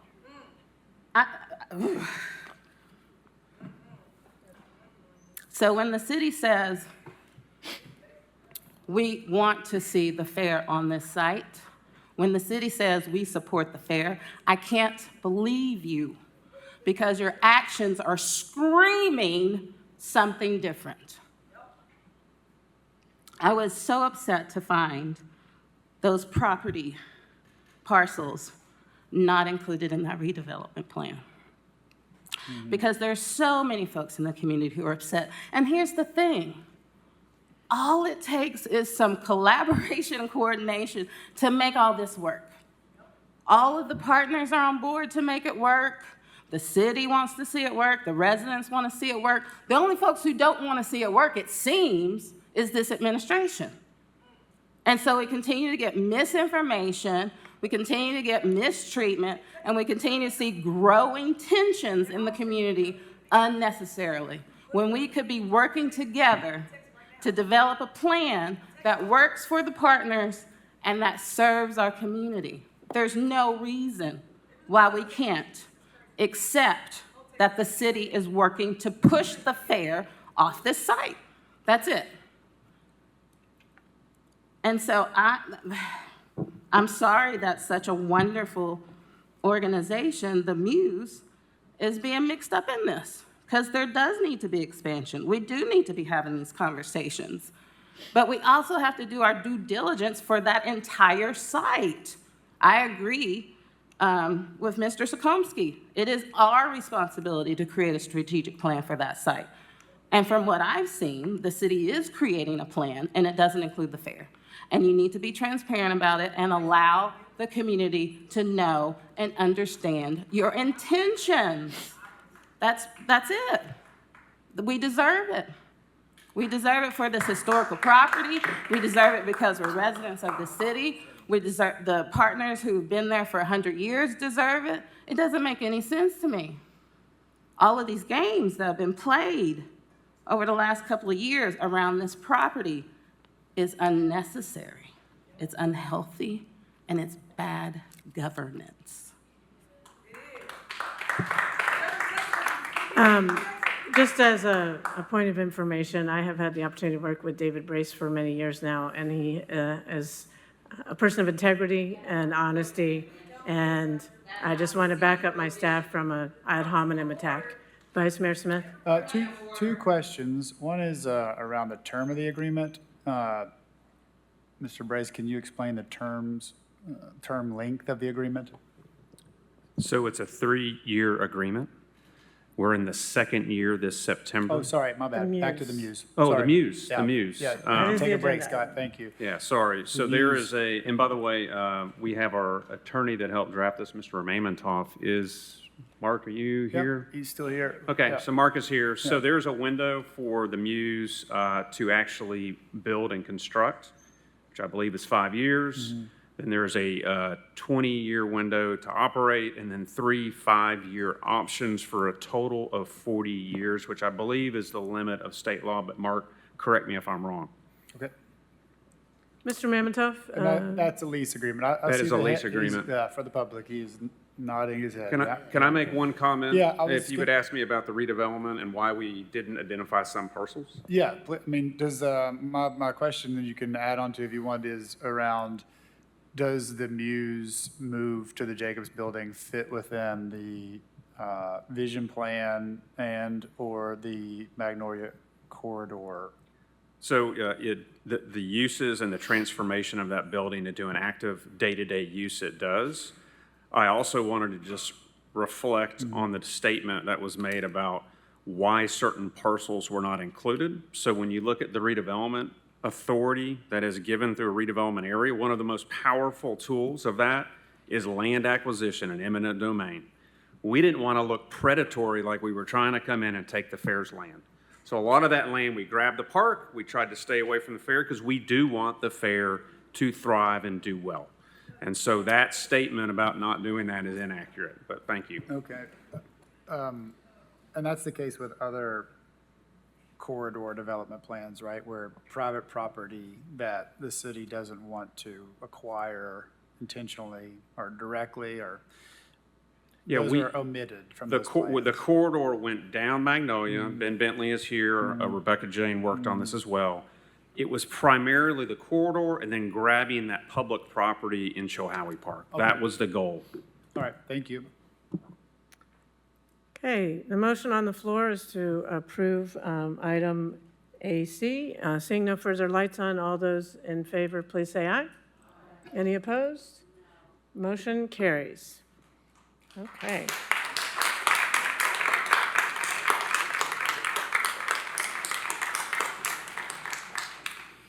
11AD is a resolution authorizing the mayor to execute any and all documents necessary to accept a proposal from Midwest Casualty Company to provide excess workers' compensation insurance coverage for City of Knoxville employees and K-Trans Management Incorporated employees for a 2-year period at a premium not to exceed a corresponding percentage of annual payroll, currently estimated to be $209,708. Motion made to approve and seconded. Any questions or discussion? Seeing none, all those in favor, please say aye. Any opposed? Motion carries. Council members, some of you have asked for a recess, so we'll take a 10-minute recess, reconvene at 9:25. 11AE is a resolution authorizing the mayor to execute an agreement with Design and Construction Services Incorporated in an amount not to exceed $882,100 for the 2025 sidewalk replacement project. Motion made to approve and seconded. Any questions or discussion? Seeing none, all those in favor, please say aye. Any opposed? Motion carries. 11AF is a resolution authorizing the mayor to amend the agreement with Canon and Canon Incorporated for the University of Tennessee Advanced Traffic Management System project, increasing the contract amount by $49,507.50 for a new total contract amount of $598,689.23. Motion made to approve. Is there a second? Seconded. Any questions or discussion? Seeing none, all those in favor, please say aye. Any opposed? Motion carries. 11AG is a resolution authorizing the mayor to amend the agreement with Southern Constructors Incorporated for the 17th Street Bridge Repair Project, increasing the contract amount by $738.23 for a new total contract amount of $512,977.22. Motion made to approve and seconded. Any questions or discussion? Seeing none, all those in favor, please say aye. Any opposed? Motion carries. 11AH is a resolution authorizing the mayor to execute an agreement with Shamrock Construction and Remediation LLC in an amount not to exceed $599,325.65 for the Rock City Park Steam Bank Stabilization Project funded with the American Rescue Plan Act grant. Motion made to approve and seconded. Any questions or discussion? Seeing Charles Yes, Thomas. I just have one question. The grant, the almost $600,000, is any of that city money? Is that all coming from a grant? Mr. Claiborne?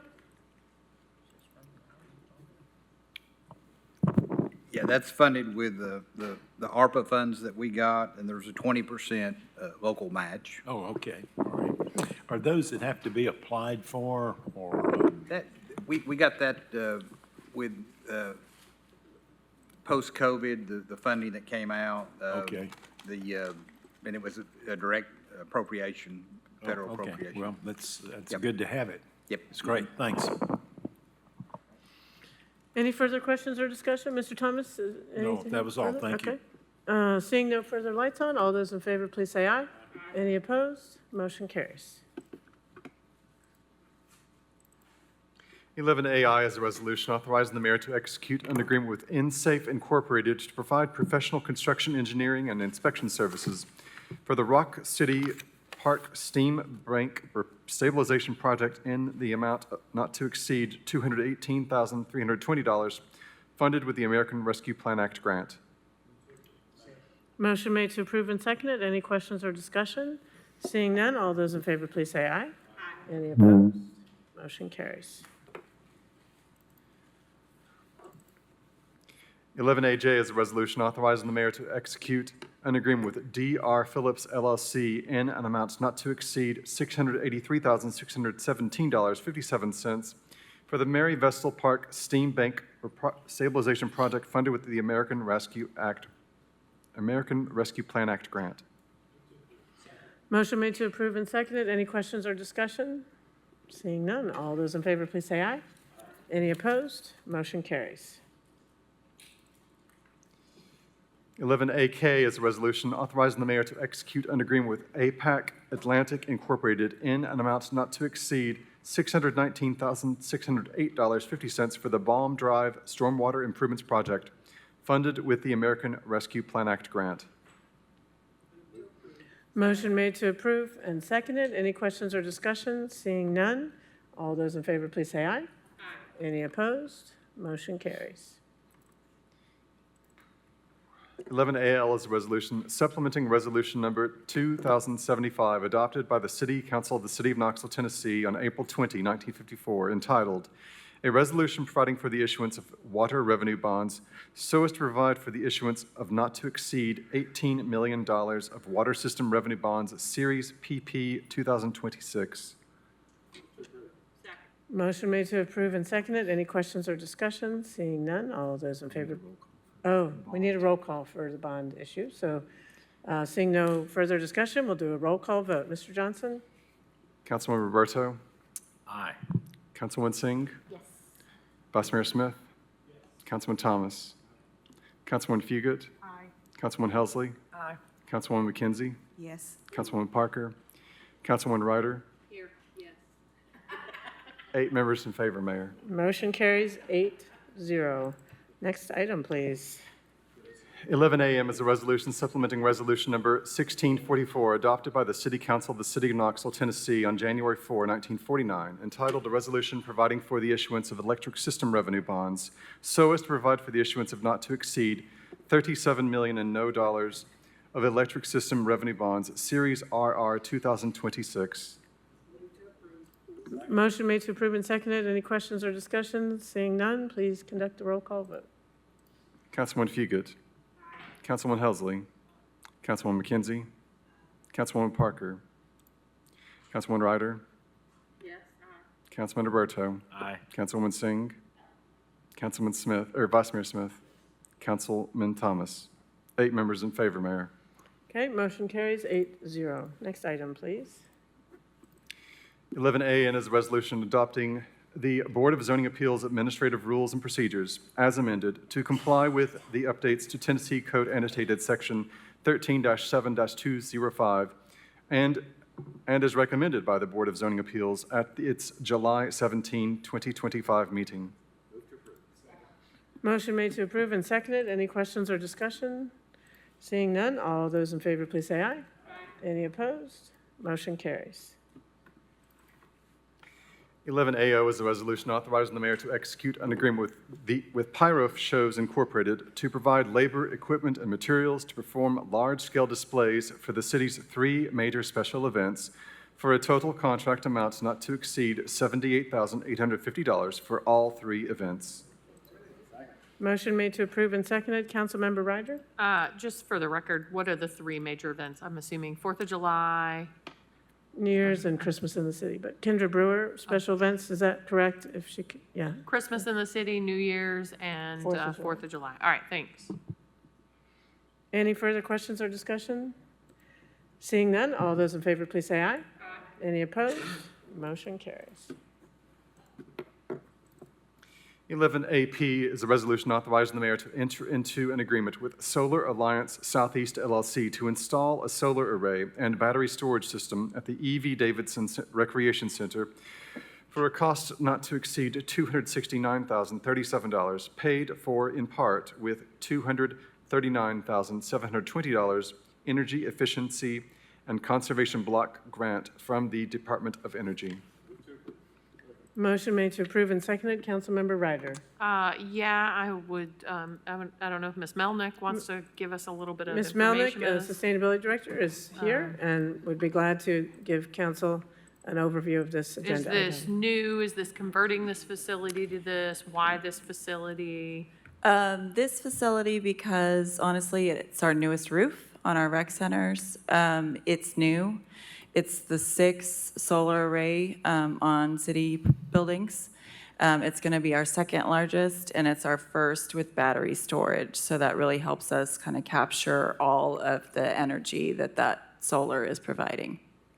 Okay, and these are like big panels that'll be on the rooftop? On the rooftop, yes. Okay, and just for clarity, this is probably not a question for you. This is the rec center where the pool is that Emerald leases from us? Correct. Okay, and they've had a lease there with us for how long? Does anybody know? Ballpark? I don't know.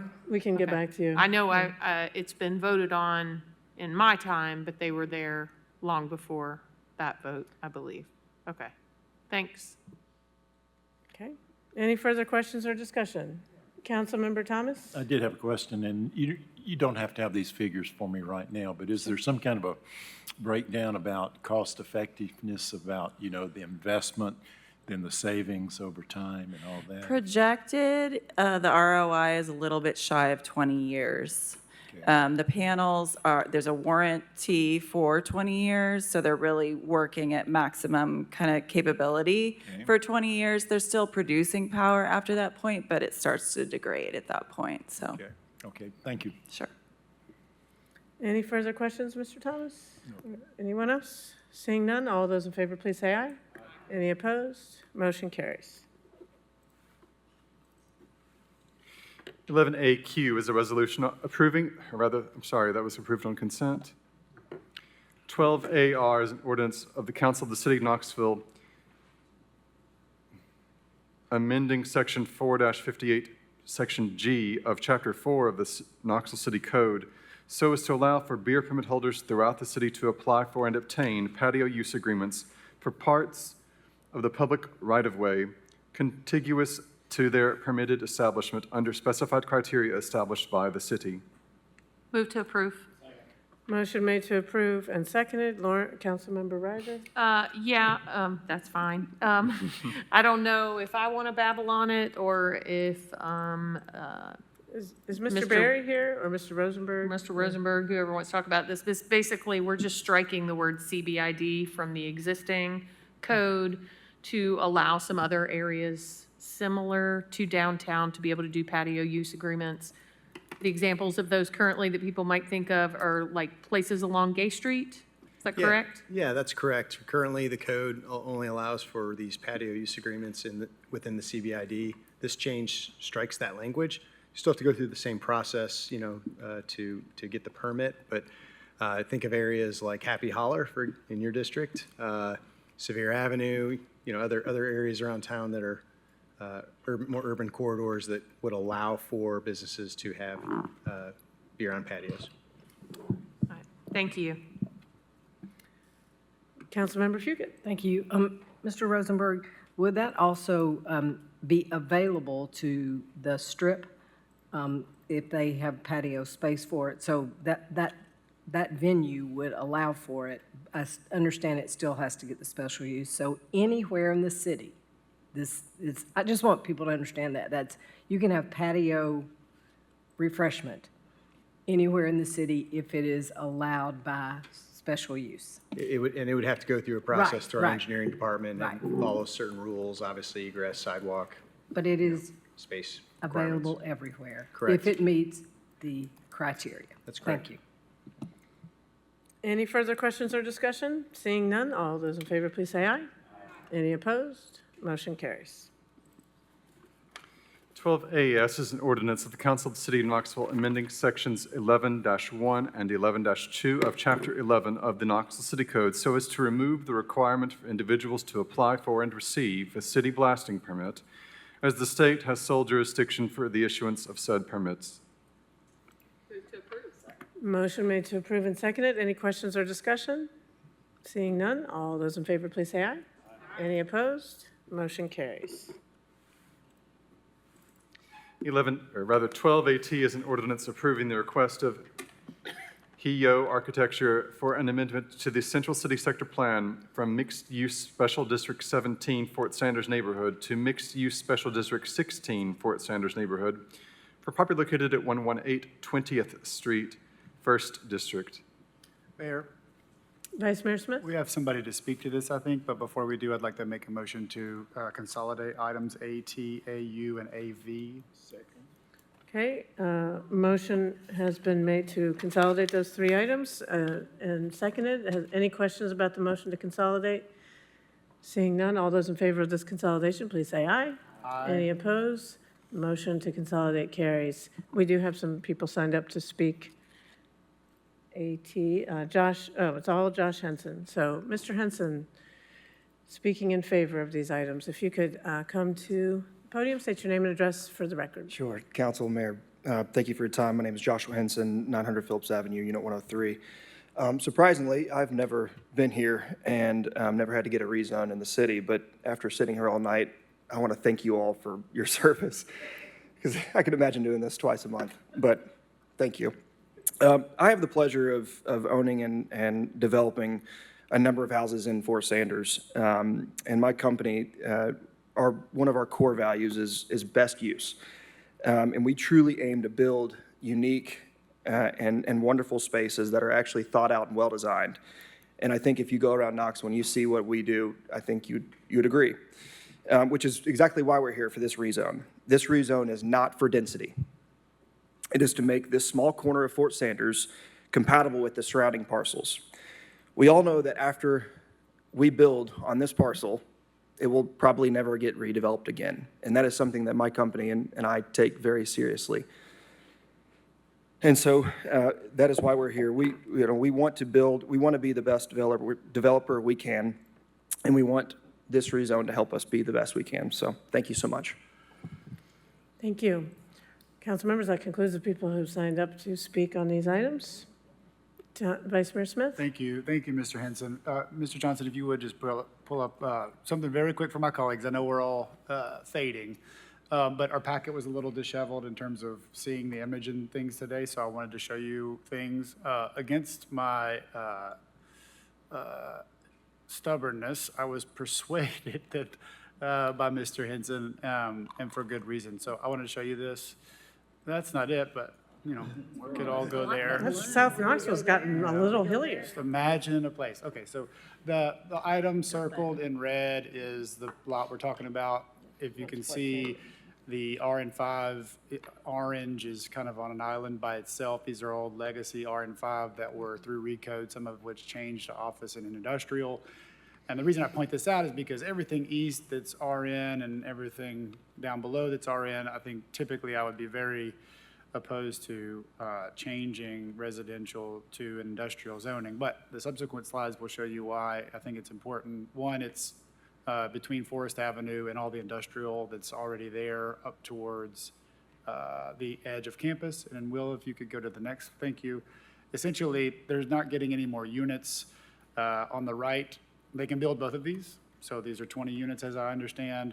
Currently the RN5 produces the image on the right, and industrial light will produce the item on the left.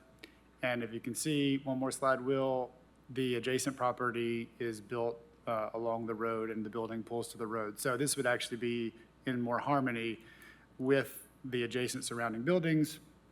The light industrial uses are not the kind of industrial uses we're all concerned about sometimes. If you go to the next, thank you, Will, again, another image of a property that is there. So if you go back up 2 slides, Will, the image on the left will be more fitting for the buildings that are already there without any more density or need for more units or profitability or anything else. This is really just about design. And planning staff, I actually agree with the technical recommendation they gave was that this doesn't fit. But when you're presented with those 2 items and the one on the left fits with the surrounding buildings, I think it's better for Fort Sanders overall. And Mr. Henson has a good record of, particularly in Fort Sanders, building fitting houses and buildings like this. So I was persuaded after hearing all that and looking at it in depth and calling Ms. Brooks too many times. I think this is a better fit for Fort Sanders. So I'll pause, or I can make a motion to approve. There are no other lights on. Would you like to make a motion, Vice Mayor? I was trying to be polite, but I'll make a motion to approve. Okay, motion made to approve has been made and seconded. Any questions or discussion? Seeing none. Oh, Councilmember Thomas. I did have just excuse me. one quick Yeah. question, just for clarity. Mr. Henson? If you can answer from there, if you could be. So the industrial mixed use, it allows for other uses other than housing. Do you have any intentions to do anything other than that? No, sir. It's for street housing. level retail or anything like that? No, sir. Okay. It's strictly for housing. That's all I had. Thank you. Okay, any other questions or comments? Seeing none, all those in favor, please say aye. Aye. Any opposed? Motion carries. Okay, now to public forum. Ms. Olson, you're signed up for public forum. You're the first one. If you want to come to the podium, state your name and address for the record. You'll have up to 5 minutes to address council.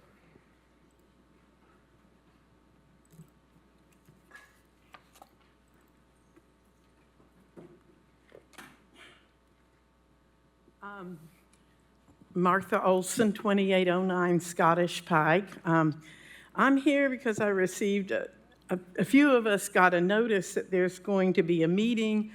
The city is following a plan to make Blunt Avenue, which is a collector street and gets a lot of traffic, to take half of the traffic, to make it one way. Half of the traffic is to be rerouted through a single-family home neighborhood. And so the reason I'm here is, well, one thing, I'm not sure whether they even notified the residents of the neighborhood. There's a few dozen residents, and I'm impressed with you all reaching out to the people close to Chilhowie Park, but here we've got a very defined place, and I don't know if you've made any outreach to the residents who aren't involved in the neighborhood group. And I think we have 2 of them, but there's dozens. So anyway, so this is a concern. My other reason is to ask you all to go, and I know those of you in South Knoxville know what I'm talking about, but those of you who live elsewhere, I would like you all to be able to visualize what is proposed. And the best way I can tell you to get there is to go Chapman Highway to Wendy's. You believe it or not, there is a little road by Wendy's. Go down that road, drive around the neighborhood, and then turn around, and especially if it's night, pretend, see if you can figure out how to get back the way you came. Because I think that's what my concern is. It's a steep road. When you're driving past, you don't even see that there's an end to it. I think what's going to happen if they do this is that there's a natural tendency to just go straight on up Hawthorne. It doesn't have a traffic light. It's very steep. We've been asking for it to be worked on for 2 decades. So anyway, so there's and I know I've seen it even today.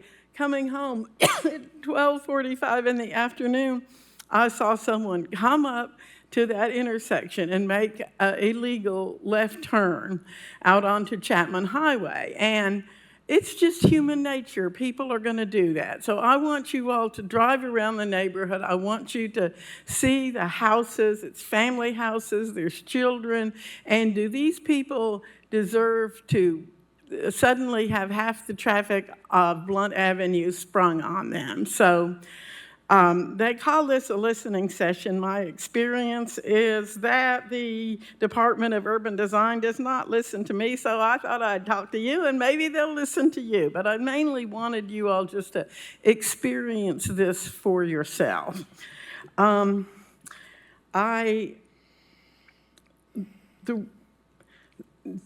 if you want to attend the meeting, it's going to be Monday at 6 at the South Community Center on Maryville Pike. Although, if someone could be persuaded to delay the meeting, Tommy, to have more time to, an MPC sends postcards. Maybe we have another meeting so that the people who are busy raising their families and living their life get notification of this, and they don't just all of a sudden see dump trucks going by their house. And I really think it's going to cause gridlock. That's my opinion. It's going to back up. Now, I feel like my opinion is that this may have come to the forefront right now. I know we're going to be needing to do something. I've talked about getting buses when the student apartments get built. But I think what's happening right now, and we've worked with traffic engineering as far as coordinating the traffic lights, and they have really done a very good job, but sometimes 2 things happen. Sometimes the traffic light at the railroad tunnel gets out of sync. But another thing I've noticed in the past several months, and the people at Lavano see it quite frequently, For some reason, people pull up to the traffic light at the railroad tunnel, they stop 50 feet from the tunnel, and it never turns red. And I mean, never turns green. They just can't get onto Chapman Highway. And I will say that the traffic light at Chapman Highway has got a very good robot on it, and it really does a good job of getting the traffic out of there. Thank you, The Ms. traffic has to get there. Olson. That is So your 5 please minutes. ask traffic engineering to look into that. Thank you. Next person, Maurice Clark Sr. Mr. Clark, are you present? Okay. Next is Constance Every.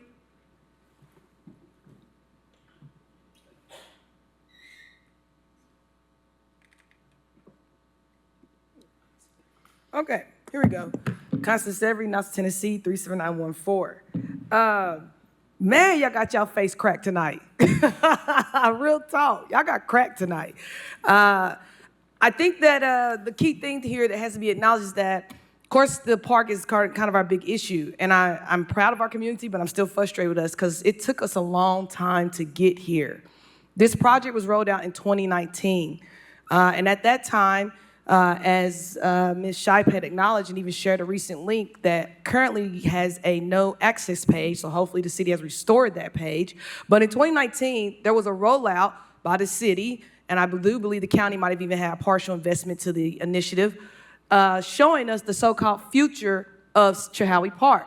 And that 2019 initiative, it was written up like the future of what we got in Lake Shore. I think that when you start really digging into the conversation with the community, you will find most community members want a layout like Lake Shore. We want the same thing. We want the outdoor yoga platforms. We want the multiple dog parks and benches and all these resources. I think some people highlight, like with the Danny Mayfield, some of the fitness equipment. These were things that really were said by the community. And in that 2019 rollout, it was kind of painted that image.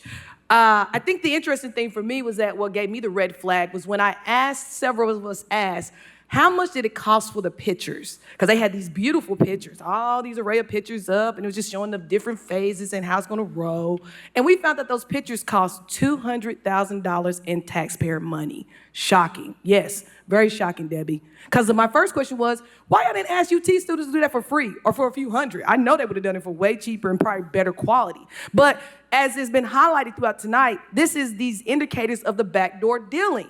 If you're spending $200,000 on pictures, I can imagine the negotiation conversations and processes are occurring. That means we are already willing to make transactional commitments. We're already willing to put a dollar amount to what we're willing to pay and buy back into. We are already sharing this in 2019.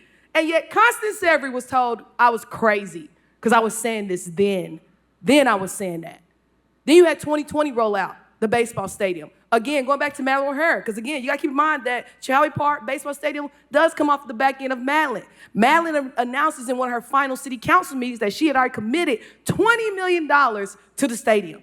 So we knew that coming in with India, that was already on the table. The question was, where was the rest of the money going to come from? And as we know, we have now taken our green dollars and turned them into yellow dollars and made $60 million bonds with no real guarantee of funding. I'm dying to see these rollout financial reports coming here soon on how much we really have made and really lost in the stadium now that it's officially open and operational.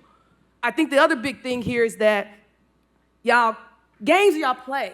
You know, Denzel Grant here and gave the real, because see, he's done it for y'all with Turn Up Knox. He knows what it means when y'all call up Emerald Youth, roll all our black faces out here for the celebration of look, put on your green shirts and green dresses and all that good things. Middlebrook is one of y'all typical call dogs. He's gonna get up here and give the good reverend sermon and all that good stuff, and it didn't work. That was the beauty. It didn't work. The community was here like Sky Smith is so critical, and she is one of those people in the community. She is our success story. Like she said, her path led to one way, and the system made it. So you can never take that from her. But the truth be told, her accountability is what was always needed. And it is far past time that Middlebrook and this display of our children, and you too, Gwen, it has to stop. You know what I think is interesting about that list? Your ex-husband admitted he was also approached. But the difference was he told them no. and his name was not added to the list. So I still struggle to believe that the folks who were name dropped on that list actually did, quote unquote, did or did not have an engagement. I don't believe that. I don't. I do believe that there was an engagement, a conversation of some form. I'm not saying that maybe it was a full rollout of all information, but I believe there was a upfront buy-in. And then they made that list. And as always, people forget this part. They make those lists to use against y'all and us later. And that's what happened with this list. They made the list, came out with the part, public has the outrage, but hold on, we had these black folks commit to it, and they name dropped them. And all of a sudden, those same black folks said we was bought in, said no, we did not. The games are up.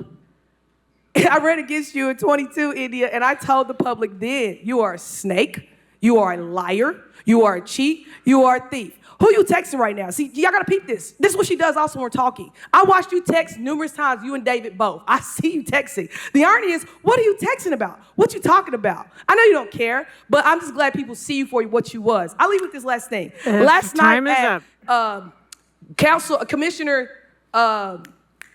what's her name? Next person is signed up to speak at public forum is Candace Jones. Miss Every, your time is up. Miss Every, your time is up. Is Candace Jones present? Okay. Last person signed up to speak is Jeff Tallman. Is Jeff Tallman present? Is Jeff Tallman here? Mr. Tallman here? Okay, I don't think the other people are here, so without objection, this meeting is adjourned.